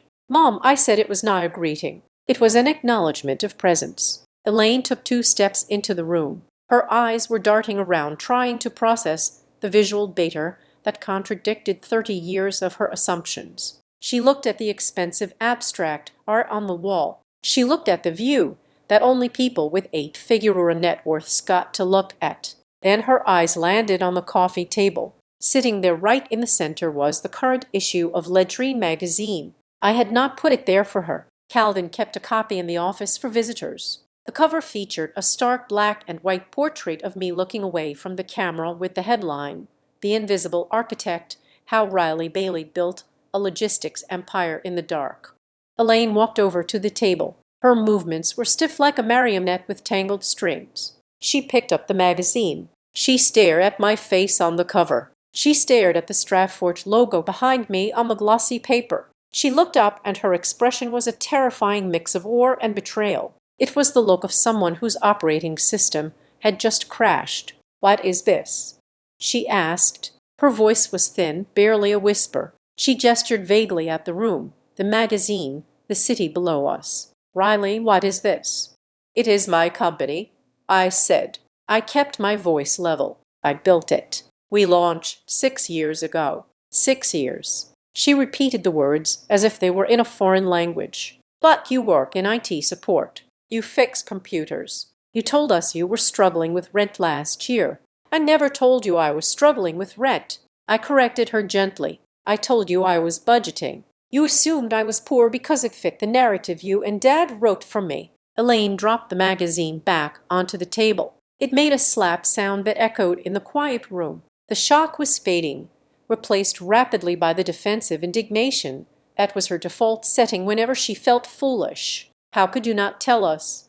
she demanded. Her voice rose, gaining strength. "We are your family, Riley. We have been worried sick about you. We have spent years trying to help you, trying to guide you. And you were what? Playing pretend, laughing at us behind our backs." I was not laughing, I said. I walked around the desk and leaned against the edge of it, crossing my arms. "I was working, and I did not tell you because you never asked. Not really. When was the last time you asked me about my day without pivoting to how Dylan was doing? When was the last time you asked about my interests without suggesting I try to be more like my sister? That is not fair," Elaine snapped. "We only wanted the best for you. We pushed you because we thought you were drifting. You pushed me because I embarrassed you," I said. "And I did not tell you about this because I knew what you would do. You would have told me it was too risky. You would have told me to sell it before I failed. Or worse, you would have tried to take credit for it." Elaine flinched. She clutched her purse tighter. "We are your parents. We have a right to know if our daughter is a CEO. You have the right to know the person you bothered to get to know." I said you did not want to know the CEO. You wanted to know the screw-up. It made you feel safer about Dylan. At the mention of his name, Elaine's face crumbled. The anger dissolved into panic. This was why she was here. Not for me. Never for me. "Dylan," she gasped, stepping closer. "Riley, you have to fix this. You have absolutely destroyed him." "I have been in this building since 7 in the morning," I said coldly. "I have not spoken to Dylan. I have not seen him. How exactly did I destroy him?" "Sloan," Elaine cried out. "Sloan called me an hour ago." She was sobbing. She was incoherent. "She said she walked into a meeting and found you running the table. She said you treated her like a stranger." "I treated her like opposing counsel," I said, "because that is what she was." "She said Dylan lied to her." Elaine's voice cracked. "She said Dylan told her you were a charity case. She asked me if we all knew." I felt a flicker of interest. "And what did you say?" Elaine looked away, her face flushing a deep, shameful red. I tried to explain. "I told her we were just trying to protect you, that we did not want to put pressure on you, but she would not listen," she said. Elaine swallowed hard. "She said if Dylan could lie about his own sister for 3 years, what else is he hiding? She is talking about postponing the wedding. Riley, she is talking about reviewing his financials." I stood up straight. A cold satisfaction settled in my chest. "Then she is asking the right questions," I said. Elaine looked at me with horror. "How can you say that? This is your brother's life. This is the biggest match he has ever made. The Harringtons are society people. Riley, if this wedding falls through, the scandal will be unbearable. Dylan will be ruined. Dylan is a 38-year-old man." I said, "If his life can be ruined by his fiancée finding out that his sister is successful, then his foundation was made of sand to begin with." Elaine stepped forward and grabbed my arm. Her fingers dug into the fabric of my suit jacket. "You have to help him," she pleaded. "You have to call Sloan. Tell her it was a misunderstanding. Tell her you wanted to keep it a secret for legal reasons. Tell her Dylan didn't know. Lie for him. Riley, please. Just this once. Be a good sister." I looked down at her hand on my arm. It was the hand that used to pat my head patronizingly when I brought home a bee. It was the hand that had waved away my ideas at the dinner table. I gently but firmly removed her hand from my sleeve. "No," I said. Elaine stepped back as if I had slapped her. "But I am not the PR department for this family," I said. My voice was steel. "I am not going to call Sloan and lie to a woman who is smart enough to see the truth. I respect her too much as a professional to do that, and I respect myself too much to shrink back down so Dylan can feel tall." "You are selfish," Elaine hissed, the tears in her eyes turning hard. "You have always been selfish. You get a little bit of money, a little bit of power, and you think you are better than us. You are willing to burn this family to the ground just to prove a point."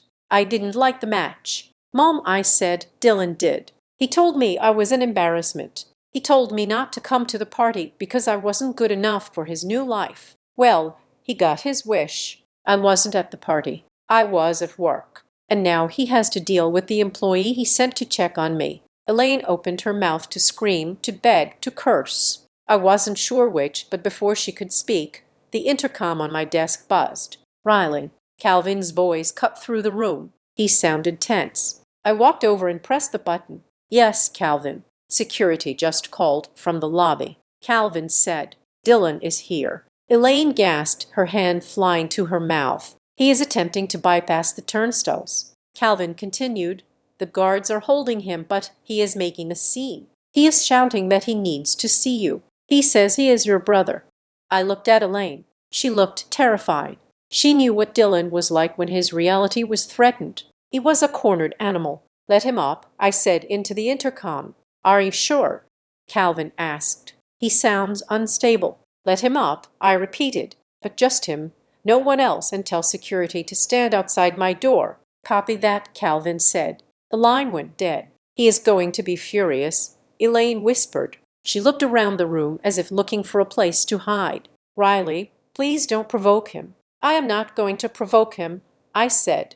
I walked back behind my desk. I sat down in my leather chair. I placed my hands on the cool surface of the desk. "I am just going to let him see." We waited in silence. It was a long, agonizing 3 minutes. I could hear the hum of the HVAC system. I could hear Elaine's ragged breathing. Then heavy footsteps echoed in the corridor. Fast, angry. The door to my office didn't open. It was thrown open. It banged against the stop with a violence that made the glass rattle. Dylan stood there. He looked nothing like the polished golden god from the New Year's photos. His tie was loosened, pulled to the side. His hair was windblown. His face was flushed a deep blotchy red. He was breathing hard, his chest heaving. He stepped into the room, his eyes wild, looking for a fight. "You," he snarled, pointing a finger at me. "You think this is funny? You think you can just—" And then he stopped. He stopped because he actually saw the room. He saw the panoramic view of the city that he had always claimed to own but never actually conquered. He saw the expansive minimalist luxury of the furniture. He saw the magazine on the table with my face on it. He saw our mother standing in the corner looking small and defeated. And finally, he saw me. I was sitting in the high-backed executive chair, silhouetted against the gray sky. I wasn't the little sister in the hoodie. I wasn't the weirdo in the basement. I was the CEO of the company that had just bought his fiancée's client. Dylan's mouth closed. His hand dropped to his side. The rage in his eyes didn't disappear, but it shifted. It curdled into something else. Something I had never seen directed at me before. There. He looked at me the way a peasant looks at a king who has just revealed himself in the village square. He looked at me and realized for the first time in his 38 years that he was standing in a room he could not afford, looking at a woman he did not know. He took a step forward, but it was hesitant. The floor suddenly seemed slippery to him. "Riley," he said. His voice was cracked, stripped of all its usual bravado. It was the voice of a man who had walked into his own house and found that the locks had been changed. I didn't stand up. I didn't smile. "Hello, Dylan," I said. "I heard you had a question about my situation." The air in the office was so thick with tension it felt flammable. My mother was pressed against the wall near the bookshelf, clutching her purse like a shield, her eyes wide with a mixture of terror and confusion. But I was not looking at her. My gaze was fixed on my brother, who was standing in the center of the room, vibrating with a rage that was rapidly consuming him. "You made me look like a clown," Dylan spat. The words came out wet and heavy, landing on my desk like mud. "You set this up. You knew. You knew Sloane was coming here, and you sat there like a spider, waiting to humiliate her, waiting to humiliate me." I sat perfectly still. I did not raise my voice. I did not stand up to meet his aggression. I stayed in my chair, the leather cool against my back, maintaining the physical hierarchy of the room. "I did not write the script, Dylan," I said, my voice calm, contrasting sharply with his hysteria. "You did. You are the one who told her I was a failure. You are the one who told her I was not worth meeting. All I did was show up to my job." "Your job." Dylan laughed. But it was a manic, broken sound. He fumbled in his pocket and ripped out his phone. He swiped at the screen with shaking fingers, nearly dropping it twice before he thrust it toward me. "This isn't a job, Riley. This is insane." He turned the screen to face me. It was the digital edition of Ledger Line. He had found the article. He must have been reading it in the elevator or in the lobby while security held him back. "They are saying this company is worth $600 million," Dylan shouted. $600 million. They are estimating your personal net worth at over $200 million. Is that true? Is that number real? I looked at the screen, then back at him. The valuation is based on our last Series C funding round. The market cap will likely adjust upward after the Coastline acquisition closes. So, yes, it is accurate. Dylan stared at me, his mouth working silently. He looked like I had just slapped him across the face. The numbers offended him. The reality of my wealth felt like a personal insult to his existence. "Why did you hide it?"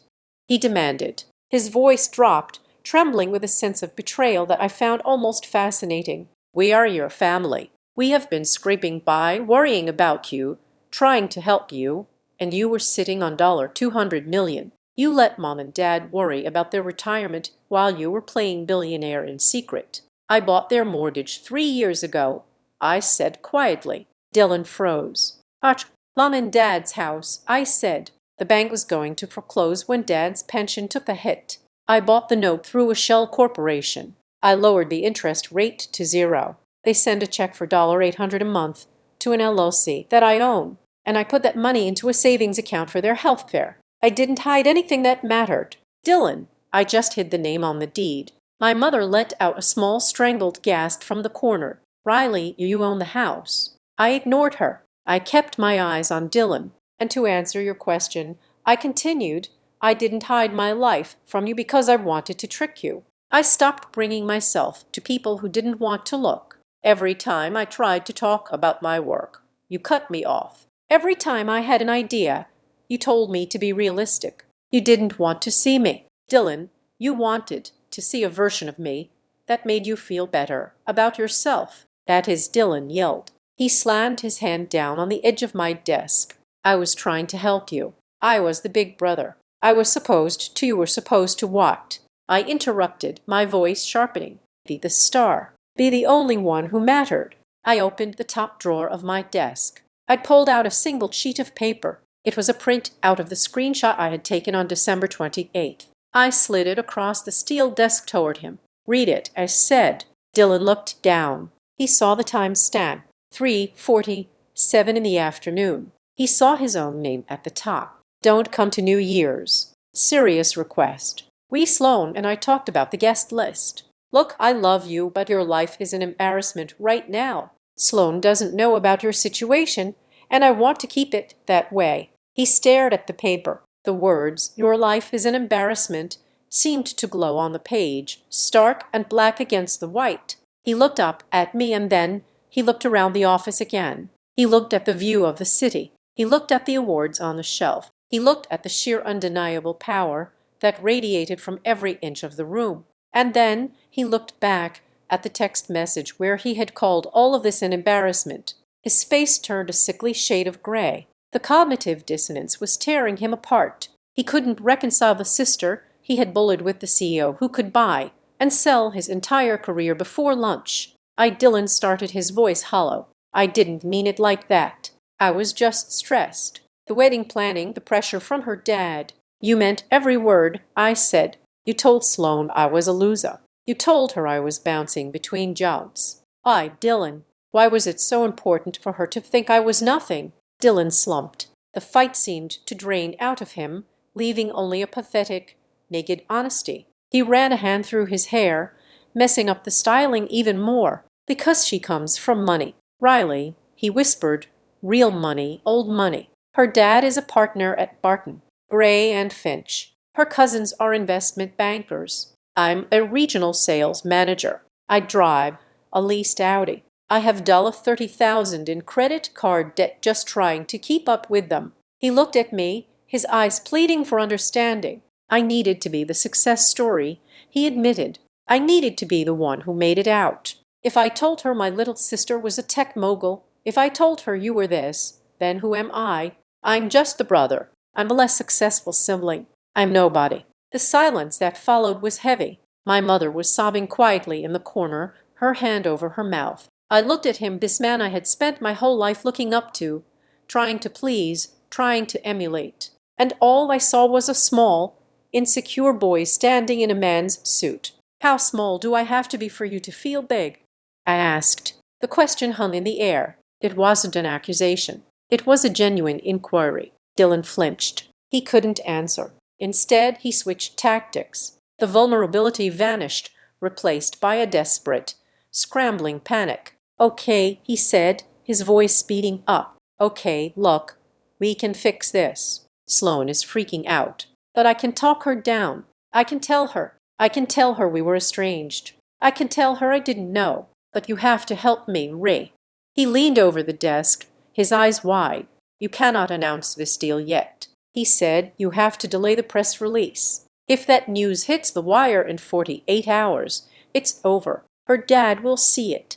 Everyone will see it. It will prove I am a liar. You have to wait. Just wait until after the wedding. Give me 3 months, please." I looked at him with pity. He still didn't get it. "Dylan," I said, "this is a $350 million acquisition involving 2 public entities and hundreds of shareholders. There are legal disclosure requirements. There are SEC regulations. I cannot pause a merger because you are afraid of your father-in-law. You own the company." Dylan shouted. "You can do whatever you want. Just hold the press release. Say there is a technical delay. Anything." "No," I said, "the company does not stop for your wedding. The press release goes out on the morning of January 4th. Dylan's face twisted. The desperation turned ugly. His jaw clenched and his eyes narrowed into slits. "You are enjoying this," he hissed. "You want to ruin me. You want to see me fail." "I don't think about you enough to want you to fail," I said truthfully. "I am just doing my job." "If you release that statement," Dylan threatened, his voice dropping to a low, nasty growl, "I will destroy you, Riley. You think you are so perfect? You think you can just write history? I know things about you. I know about," he faltered, realizing he actually didn't know anything about my adult life. So he pivoted. "I will go on social media. I will tell everyone what a cold, heartless you are. I will tell them how you abandoned your family. I will paint you as a monster who hates her own parents. Let's see how your stock price likes that." I didn't blink. I didn't have to. The door behind him opened. Mara Jennings walked in. She didn't look at Dylan. She looked at me. She was holding a tablet. "Everything all right, MS. Bailey?" Mara asked. Her tone was casual, but her stance was ready for combat. "My brother was just leaving," I said, "but he had some interesting ideas about a social media campaign he wanted to run." Mara turned her head slowly to look at Dylan. She adjusted her glasses. "Mr. Mercer," she said. Her voice was like liquid nitrogen. "I am Mara Jennings, General Counsel for Stratforge. The room you are standing in is recorded for security purposes. We have audio and video of the last 10 minutes. Dylan went pale. "If you post, publish, or whisper a single defamatory statement about MS, Bailey, or this company," Mara continued, taking a step toward him, "I will not just sue you. I will incinerate you. I will tie you up in litigation for the next 20 years. I will garnish your wages until you are retiring on Social Security. And considering you just admitted to fraud by misrepresentation to your future spouse regarding your financial and familial status, I imagine your credibility is already quite fragile." Mara smiled. It was a terrifying smile. "Do we understand each other?" she asked. Dylan looked from Mara to me. He looked at the printed text message on the desk. He looked at his mother, who was now weeping openly into a tissue. He realized he had no cards left to play. He was outgunned, outspent, and outsmarted. He straightened his jacket with a jerky, aggressive motion. He glared at me with pure, unadulterated hatred. "You are sick," he spat. "You are cold and you are sick. You might have all this money, Riley, but you have no family. You just blew it up. I hope you are happy alone in your glass tower." He turned and stormed toward the door. "You will destroy this family," he shouted over his shoulder as he reached the threshold. "No, Dylan," I said softly. My voice didn't carry far, but in the silence of the room it was loud enough. He paused, his hand on the door frame. "I didn't break the family," I said. "I just stopped being the doormat you used to keep it clean."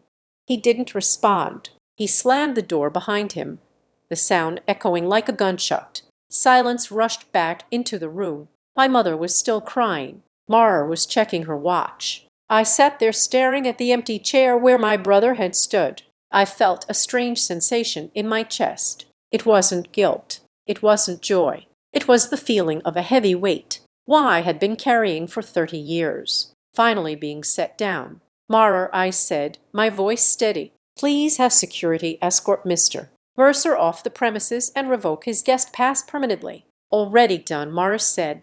I looked at the text message on the desk one last time. "Your life is an embarrassment." I picked up the paper, crumpled it into a ball, and dropped it into the metal waste basket under my desk. "Now," I said, turning to my mother, "do you want some water, or are you going to leave too?" The city at night was a different beast from the gray, rain-sicked creature of the morning, from the corner table of a quiet, low-lit jazz bar in Capitol Hill. Seattle looked almost romantic. I wasn't there for romance, though. I was there because at 9:30 in the evening my personal phone had rung. The number was unknown, but the voice was familiar, though it lacked the panicked hysteria my mother had described. "It is Sloan," she had said.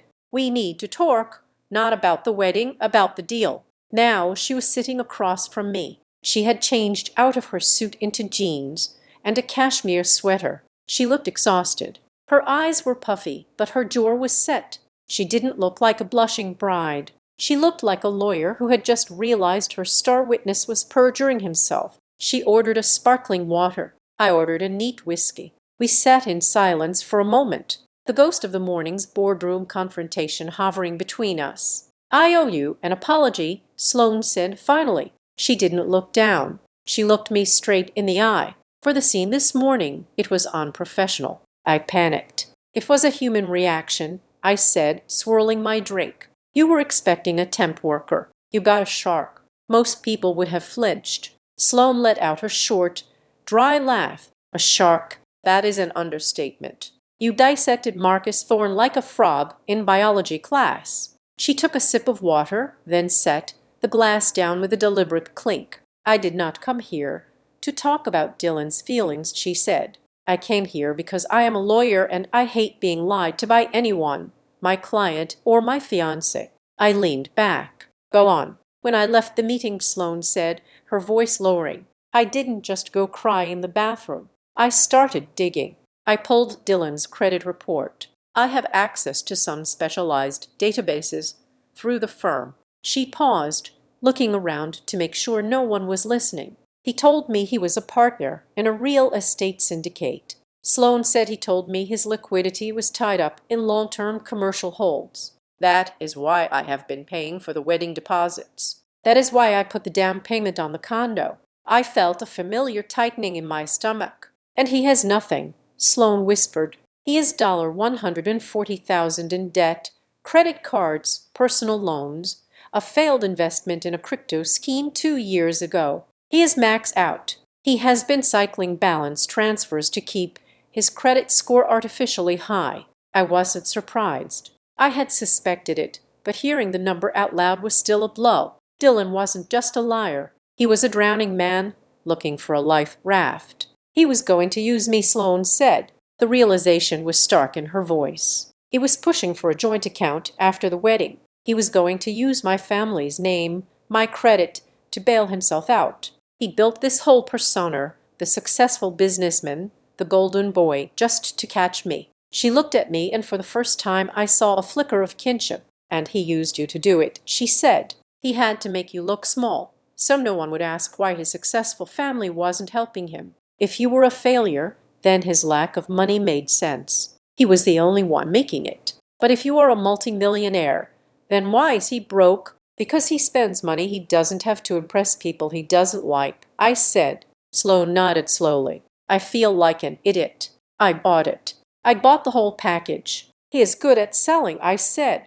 "It is the one thing he is actually good at." Sloan took a deep breath. She reached into her bag and pulled out a manila folder. She slid it across the table toward me. "This is not me being the vindictive ex-fiancé," she said. "This is me being a professional. I cannot let you sign that deal on Thursday blindly, not with what I know." I looked at the folder. "What is this?" "Look at page 42 of the disclosure schedule." Sloan said, "The Coastline legal team, my bosses are trying to bury it. There is a change of control provision in their contract with their largest client, Apex Retail. It is not in the main contract. It is in a forgotten addendum from 5 years ago. I frowned and opened the folder.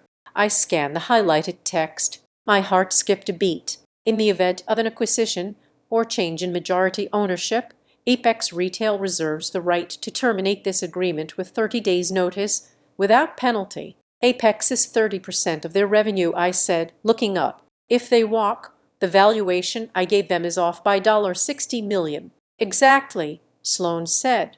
Thorne knows. Finch knows. They are gambling that your due diligence team wouldn't find it because it wasn't digitized in the main data room. They were going to let you sign. Then, pray Apex didn't notice. I looked at Sloan. This was a career-ending move. If her firm found out she had leaked privileged information to the opposing party, she would be disbarred. Why are you giving me this? I asked. You are representing them. I am representing the law, Sloan said firmly. And I am representing myself. Dylan tried to trap me in a lie. My firm is trying to trap you in a lie. I am done with lies, Riley. I am done being the prop in someone else's con game. She leaned forward. Consider this a peace offering or a warning. Use it how you want, but do not let them screw you. I closed a folder. I looked at this woman, the woman my family had worshipped, the woman I was supposed to be jealous of. I didn't see a rival. I saw a survivor.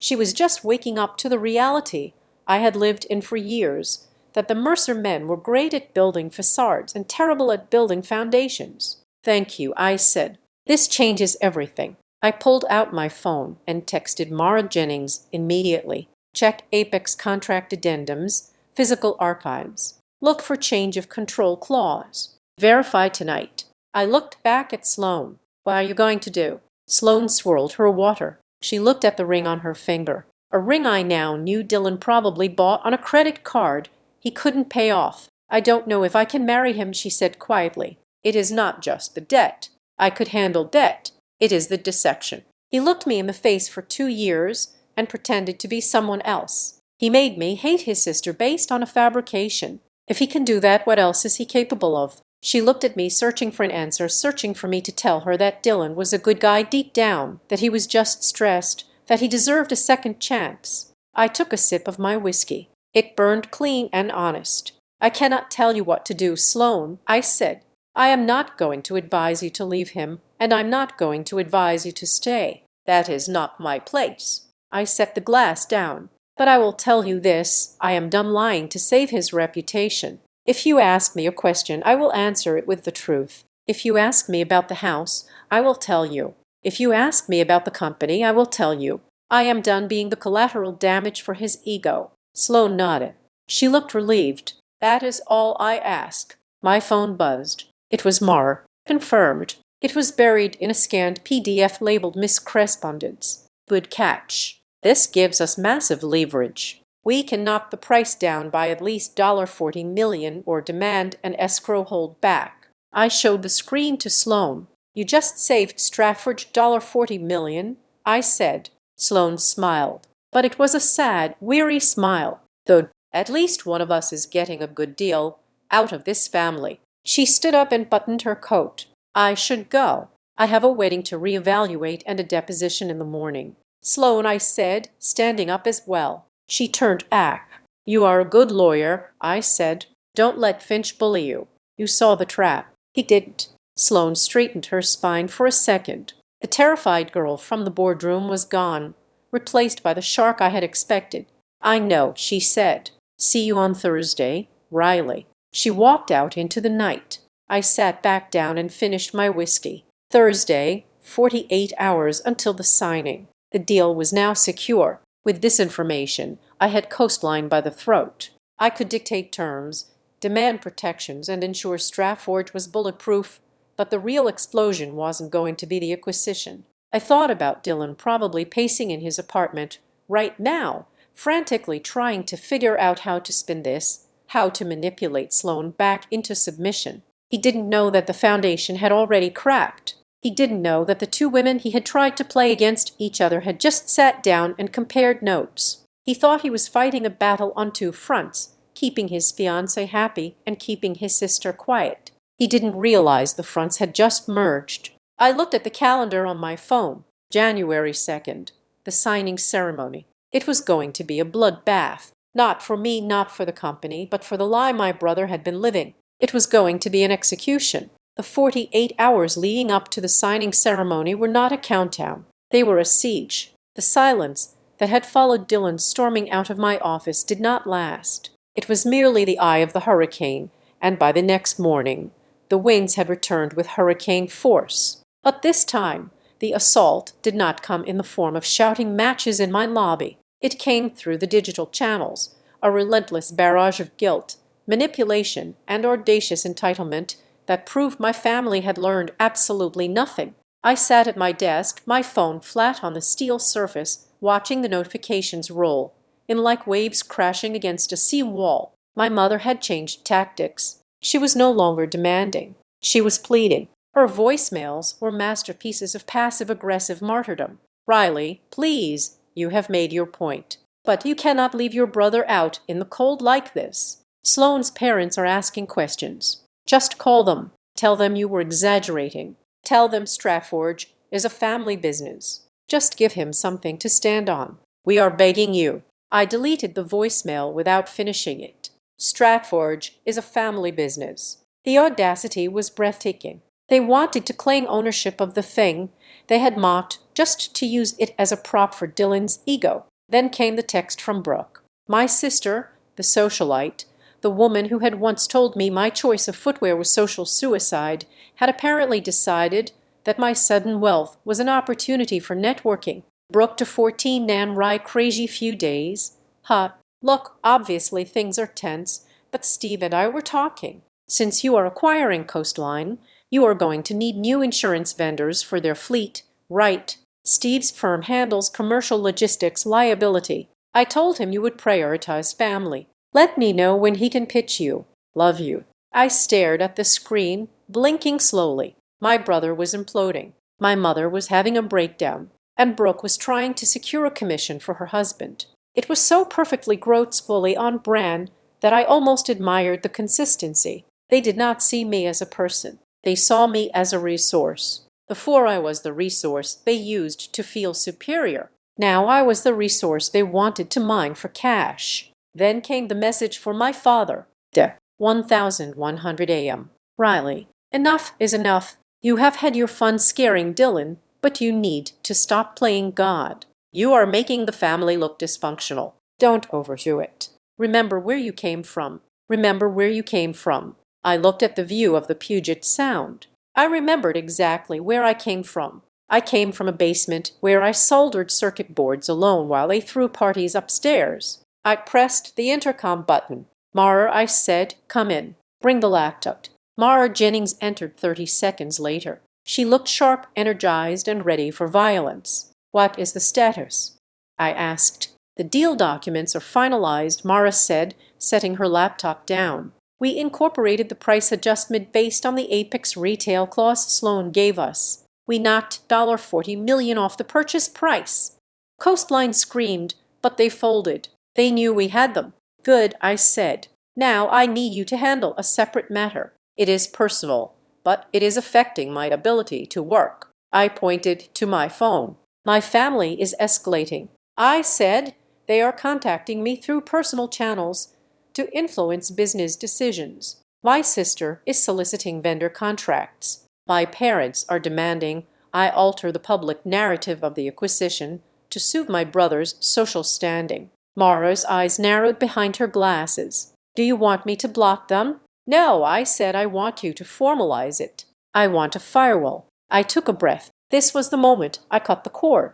"Draft an email from your office to Dylan, Brooke, and my parents," I instructed. "State that due to the sensitive nature of the pending acquisition and the strict SEC regulations regarding insider communication, all further contact with me must go through the General Counsel's office. Tell them that any attempt to solicit business, influence corporate strategy, or discuss the financial details of Stratforge will be treated as a violation of corporate governance protocols." Mara typed rapidly. "You know this is the nuclear option, right?"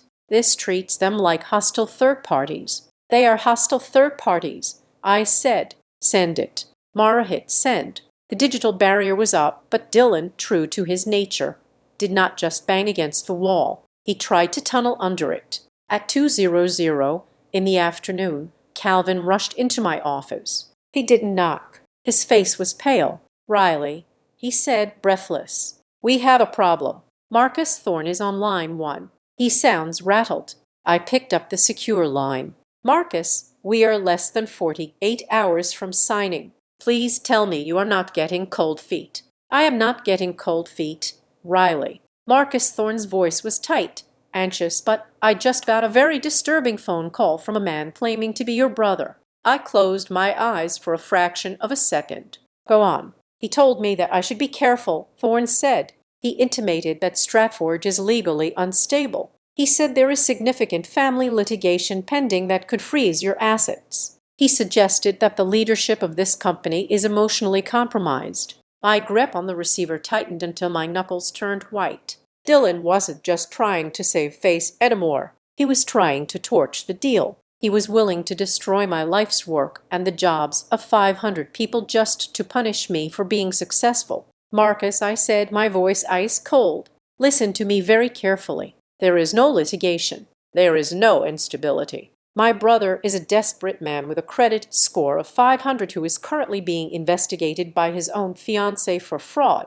He is lashing out because I refused to delay the press release. There was a silence on the other end. I see, Thorne said slowly. He did sound frantic. He offered to tell me the real story if I met him for a drink. Do not meet him, I said. If he contacts you again, record the call. My general counsel will handle the rest. Understood, Thorne said. See you Thursday, Riley. I hung up. The red mist of anger that had been hovering at the edge of my vision cleared, leaving behind a crystalline, razor-sharp focus. Mar, I called out. She was already standing in the doorway. She had heard my side of the call. I heard, Mara said, tortious interference, slander, attempted sabotage of a commercial transaction. Bury him, I said. I will draft a cease and desist order that will make his ancestors bleed, Mara said grimly. I will have a courier deliver it to his apartment within the hour. If he says one more word to anyone connected to this deal, we will file a restraining order and a lawsuit for damages that will bankrupt him 3 times over. Do it, I said. The afternoon wore on. The sun began to dip, painting the office in long, melancholic shadows. I was reviewing the final press release drafts when my personal cell phone rang again. It was my father. I stared at the screen. I had blocked his text messages, but I hadn't blocked his calls. A part of me, the stupid childlike part that still wanted a dad, couldn't sever that last link. I picked up. This has to stop, Riley, Tom Mercer said. His voice wasn't angry this time. It was heavy, weary, and laced with a desperation I had never heard before. We got the email from your lawyer. Are you crazy? We are your parents. Then stop acting like lobbyists for Dylan, I said. We are just trying to hold this family together. Tom shouted, his composure cracking. Do you have any idea what is happening? Sloan is not answering Dylan's calls. The wedding venue is demanding the final payment by Friday. Dylan doesn't have the liquidity. He is in a bad spot. Riley, I know, I said. I know exactly how much debt he is in. We can't let him lose this girl. Tom said she is his future. If this wedding falls apart, it will crush him. So your mother and I are going to the bank tomorrow. I froze. Why are you going to the bank? We are going to take out a home equity line of credit, Tom said, his voice trembling slightly with the gravity of the decision. We have lived in that house for 30 years. There is enough equity to cover the wedding costs and pay off Dylan's immediate debts. It is a risk, but we have to do it. We have to support him. I felt the blood drain from my face. They were going to mortgage their retirement. They were going to leverage the roof over their heads to bail out their golden boy, to perpetuate a lie that was already dead. They were willing to risk homelessness for Dylan when they had told me to be realistic about my dreams. But there was a bigger problem. Dad, I said, my voice was very quiet. You cannot do that. Don't tell me what I can do with my own house. Tom snapped. I am still the patriarch of this family. Riley, I don't need your permission. No, Dad. I said you don't understand. You literally cannot do it. The bank won't give you the loan. My credit is fine, he argued. The house is in my name. The deed is in your name. I said, but the lien is held by a company called Archimedes Holdings, LLC. Tom paused. Yes, the mortgage company. We pay them every month. What about it? I took a deep breath. I walked to the window. I looked out at the city I had conquered, feeling the immense weight of the secret I had carried for 3 years. Dad, I said, I am Archimedes Holdings. The silence on the other end of the line was absolute. It was the sound of a universe collapsing. But, he whispered. 3 years ago, I said, speaking clearly and slowly, when you told us the bank was threatening foreclosure because of your medical bills. You thought the bank sold the note to a private equity firm that offered you a lower rate. They didn't. I bought the note.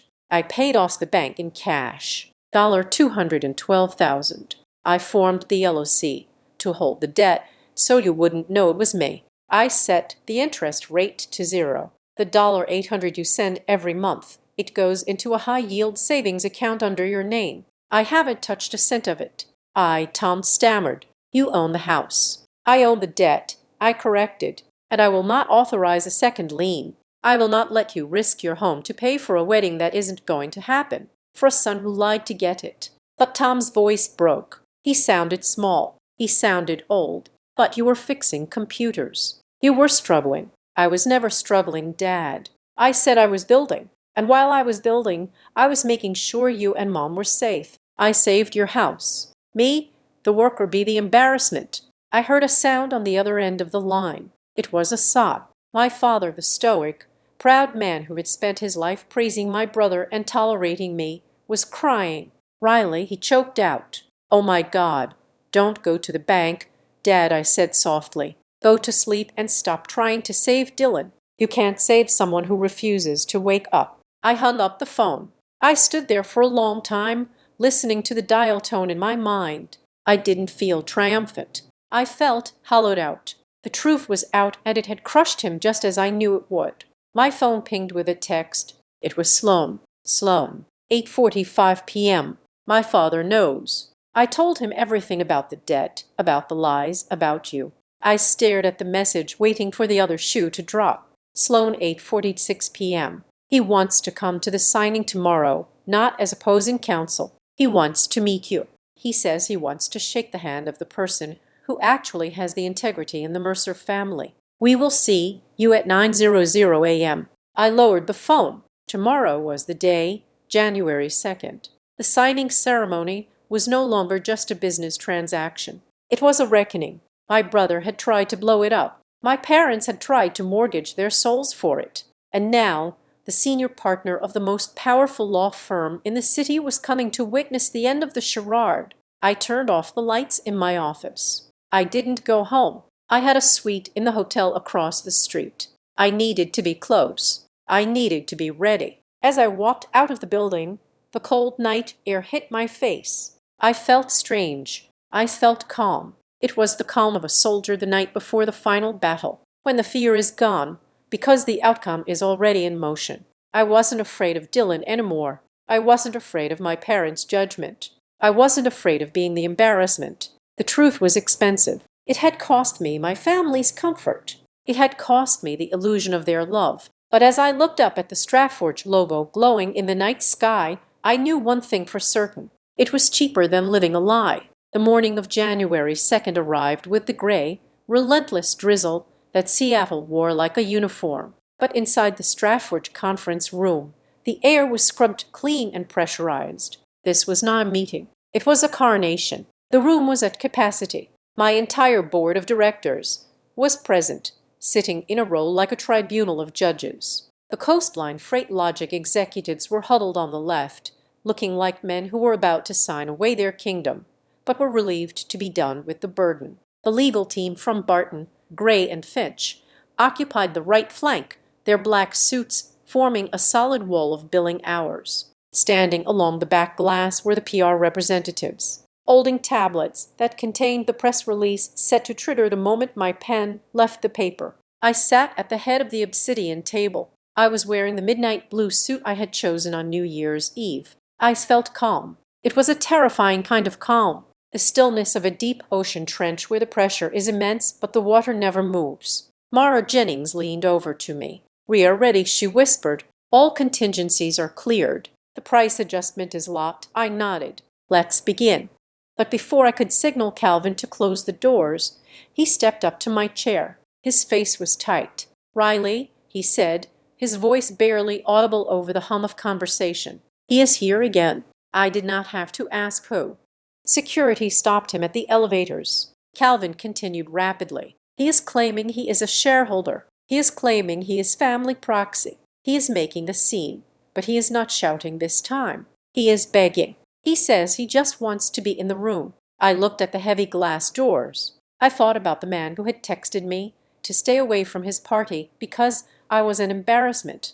I thought about the man who had leveraged our parents' home to fund a lie. He wanted to be in the room. He wanted to see the big life he thought he deserved. "Let him up," I said. Calvin blinked. "Riley, are you sure he could disrupt the signing?" "He won't," I said. "Tell security to escort him in. He sits in the back row in the observer chairs. He does not speak. He does not approach the table. If he makes a single sound, remove him. One strike." Calvin nodded and spoke into his headset. 2 minutes later, the doors opened. Dylan walked in. He was flanked by 2 large security guards. He looked smaller than I had ever seen him. He was wearing a suit, but it looked slept in. His eyes were darting around the room, taking in the scale of it, the dozens of people, the flashing screens, the sheer magnitude of the Capitol gathering in this room. He saw me at the head of the table. He started to raise a hand, perhaps to wave, perhaps to claim some connection. But the guard placed a firm hand on his shoulder and guided him to a folding chair in the far corner behind the PR team.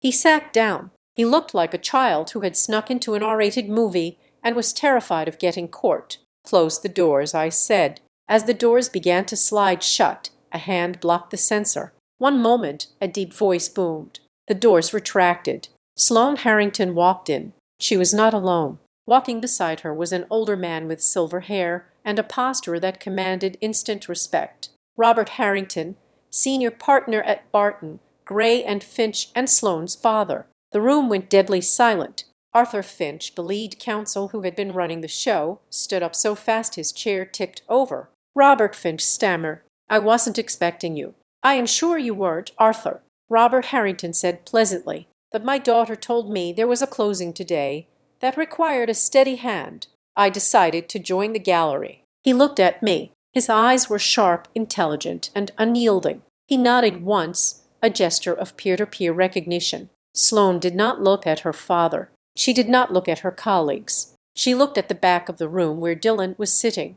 Dylan half rose from his chair, a desperate, hopeful smile plastering itself onto his face. He thought this was his lifeline. He thought Sloane had brought her father to save him. Sloane looked through him as if he were made of glass. She turned her back on him and walked to the table. She took her seat, a second chair. Her movements were precise, mechanical, and utterly devoid of fear. "MS. Harrington," I said. "Welcome back." "Thank you, MS. Bailey," she replied. Her voice was clear. "Shall we proceed?" The meeting began. It was a symphony of legal ease and finance. We moved through the agenda with ruthless efficiency. Mara Jennings read the clauses. Arthur Finch mumbled his agreements. The coastline executives signed the transfer documents one by one.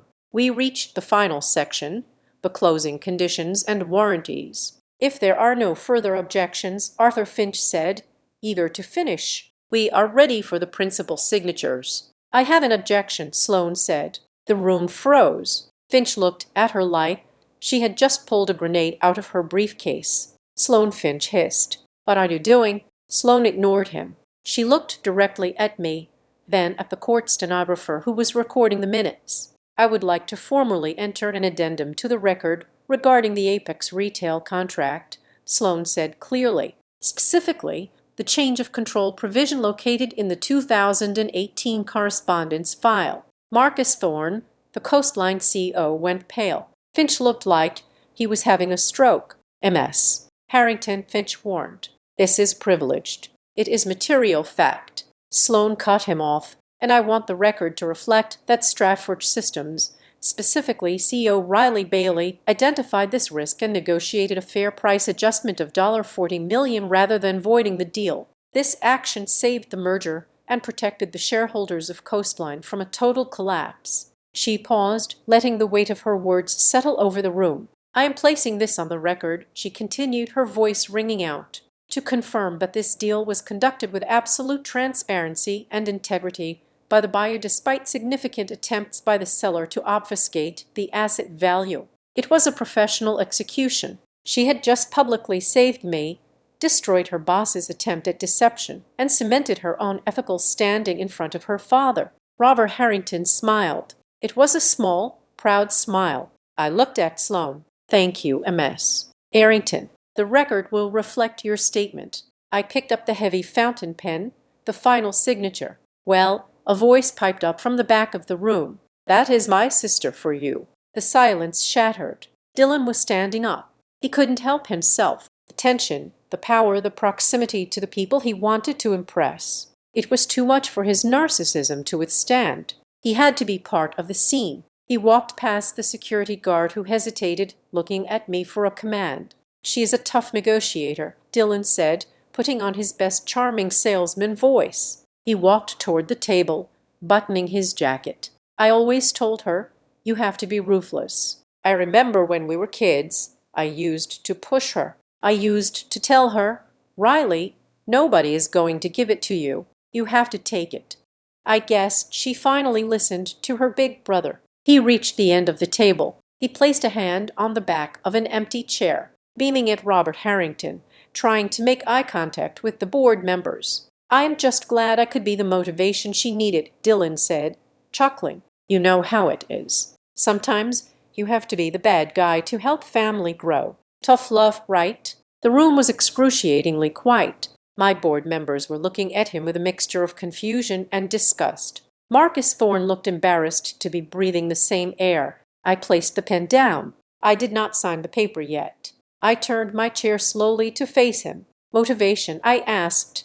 Dylan's smile faltered slightly. Come on, Ree. You know what I mean? I pushed you. I made you want to prove yourself. You didn't push me, Dylan, I said. My voice was not loud, but in the acoustic perfection of the room, it hit him like a physical blow. You ignored me, you mocked me, and you erased me. I was helping you build character, Dylan insisted, glancing nervously at Sloane's father. Mr. Harrington, you understand. Family dynamics are complicated. I built this company in a studio apartment while you were telling your friends I was unemployed, so you wouldn't have to explain me. I said, I built this fortune while you were charging bottles to credit cards you couldn't pay. I bought our parents' mortgage while you were trying to leverage their equity to pay for a wedding you couldn't afford. Dylan flinched. Riley, stop. That is private. There is nothing private in a public company, Dylan, I said. And you are not the motivation for my success. You are the obstacle I had to climb over. You only realized I had a job the moment you needed me to write a check to save your reputation. Dylan opened his mouth to argue, to spin, to lie. But then Sloane stood up. The sound of her chair scraping back was final. She turned to face him. She didn't look angry. She looked tired. She looked like someone who had finally put down a heavy backpack she had been carrying for miles. Dylan, she said. Sloane, honey, Dylan started. Sweating now. She's just emotional. The stress of the deal. Take off the ring, Sloane said. The words hung in the air. Art, Dylan whispered. The rain. Sloane repeated. Take it off and give it to me. I know you didn't buy it. I know you put it on a credit card that is currently 60 days past due. I checked the statement this morning. Dylan looked at her, his eyes wide with panic. Sloane, please. Not here. Not in front of your dad. Especially in front of my dad, Sloane said. Because he is the one you were trying to marry. You didn't want me. Dylan, you wanted the Harrington name. You wanted the proximity to the partners. You wanted the safety net. She took a step closer to him. You don't love people, she said, her voice shaking slightly but gaining strength. You only love the reflection of yourself you see in their eyes. And I am done being your mirror." She held out her hand. Dylan looked around the room. He looked at the billionaires, the lawyers, the executives. He realized there was no audience left to charm. The lights were on, and everyone could see the cracks in the paint. With trembling hands, he slid the engagement ring off his finger. He had been wearing a matching band he insisted on buying. He placed it in Sloane's palm. He choked out. "I just wanted to be enough." "You were enough," Sloane said softly, "until you tried to be something you weren't." She closed her hand over the ring, then turned back to the table. She looked at me. I apologized for the interruption. "Madam C.O.," she said, "please sign your deal." The silence that followed was profound. My parents were not in the room, but I could feel the ghost of their expectations dissolving in the air. Dylan stood there frozen, stripped of his fiancée, his dignity, and his narrative. I picked up the pen. I looked at the document. Strathaft Systems acquiring Coastline Freight Logic, $350 million. I signed my name, Riley Bailey. I handed the folder to Mara. "Done," I said. The room erupted in polite, professional applause. It was the sound of business moving forward. I stood up. The applause died down. They were waiting for a speech. This was the moment, for the thank yous, for the sentimental nods, to family support. I looked at my team. I looked at Ruth, who had coded alongside me in the dark. I looked at Mara, who had fought for every inch of ground. I looked at Calvin, who had kept the world at bay. 6 years ago, I said, addressing the room, I wrote an algorithm on a laptop with a broken screen. I did not have a network. I did not have a legacy. I did not have a safety net. I glanced briefly at Dylan, who was now being gently guided toward the door by security. I learned that value is not created by what you say you are. I continued, it is created by what you actually deliver. We do not deal in stories here. We do not deal in appearances at Strathaft. We build with truth and results. I raised my glass of water. "To the work," I said. "To the work." The room echoed as the meeting dispersed and the champagne corks began to pop for the PR photos. I signaled to Calvin. "Where is my father?" I asked. "He is in the waiting room on the 44th floor," Calvin said. "He has been there since 8. "Bring him to my office," I said alone. 10 minutes later, I walked into my private office. Tom Mercer was standing by the window, looking out at the same view that had shocked him days ago. He looked older. The events of the last 48 hours had aged him. He turned when I entered. He didn't smile. He looked ashamed. "Riley," he said. "Dad," I replied. I didn't offer him a seat. I stood in the center of the room. "I saw Dylan downstairs," Tom said quietly. "He was sitting on the curb. Security wouldn't let him back in the building. He told me the wedding is off." "It is," I said. Tom nodded. He took a deep breath. "And I know about the house. I know what you did. I checked the paperwork this morning." He looked at me and his eyes filled with tears. "I am sorry," he said. It wasn't a long speech. It wasn't flowery, but it was the first time in my life I had heard him say it without a but attached to it. "I am sorry we didn't see you," he continued. "I am sorry we treated you like something that needed to be fixed instead of something that was already whole. We were so afraid you would fail that we forgot to look if you were succeeding. You weren't afraid I would fail." "Dad," I said gently, "you were afraid I wouldn't need you, and you were right." "I didn't." Tom flinched. That he took it. He nodded. "I can't undo it," he said. "I would like to know you, the real you, if you will let me." I looked at him. I looked at the man who had raised me, who had loved me imperfectly, who had made mistakes based on fear and pride. I didn't hate him, but I wasn't going to revert to being his little girl either. "You can know me," I said, "but here is the condition." I walked over to the desk and leaned against it.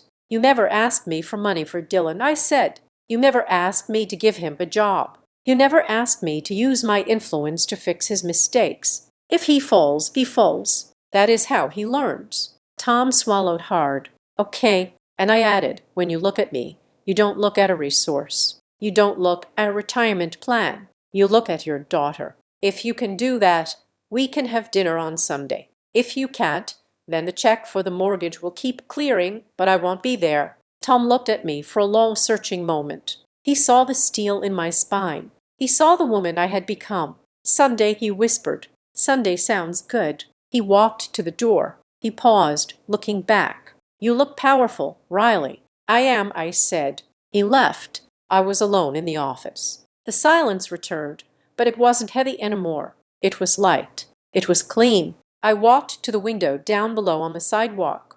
I could see a tiny figure walking away from the building. It was Dylan. He was walking alone, his shoulders hunched against the rain. There was no fiancé on his arm, no family entourage, no audience, just him and the reality he had tried so hard to outrun. I watched him turn the corner and disappear. I didn't feel sad. I didn't feel happy. I felt free. I turned away from the window. My laptop was pinging. Ruth had sent the integration schedule for the Coastline servers. There was work to do. I sat down at my desk. I opened the file. My name is Riley Bailey. I am 36 years old. I am the CEO of Stratford Systems, and for the first time in my life, I don't have to apologize for any of it. I started typing. Thank you so much for listening to this story. It was a journey of vindication, truth, and the hard cost of success. I'd love to know where you are tuning in from today. Are you listening from your office, your car, or maybe while working on your own empire in the dark? Let me know in the comments below. Let's share our thoughts. Please subscribe to Azad Revenge Stories, like this video, and hit that hype button to help this story reach more people who need to hear that. Sometimes the best revenge is just becoming exactly who you were meant to be. See you in the next story. Thanks to all.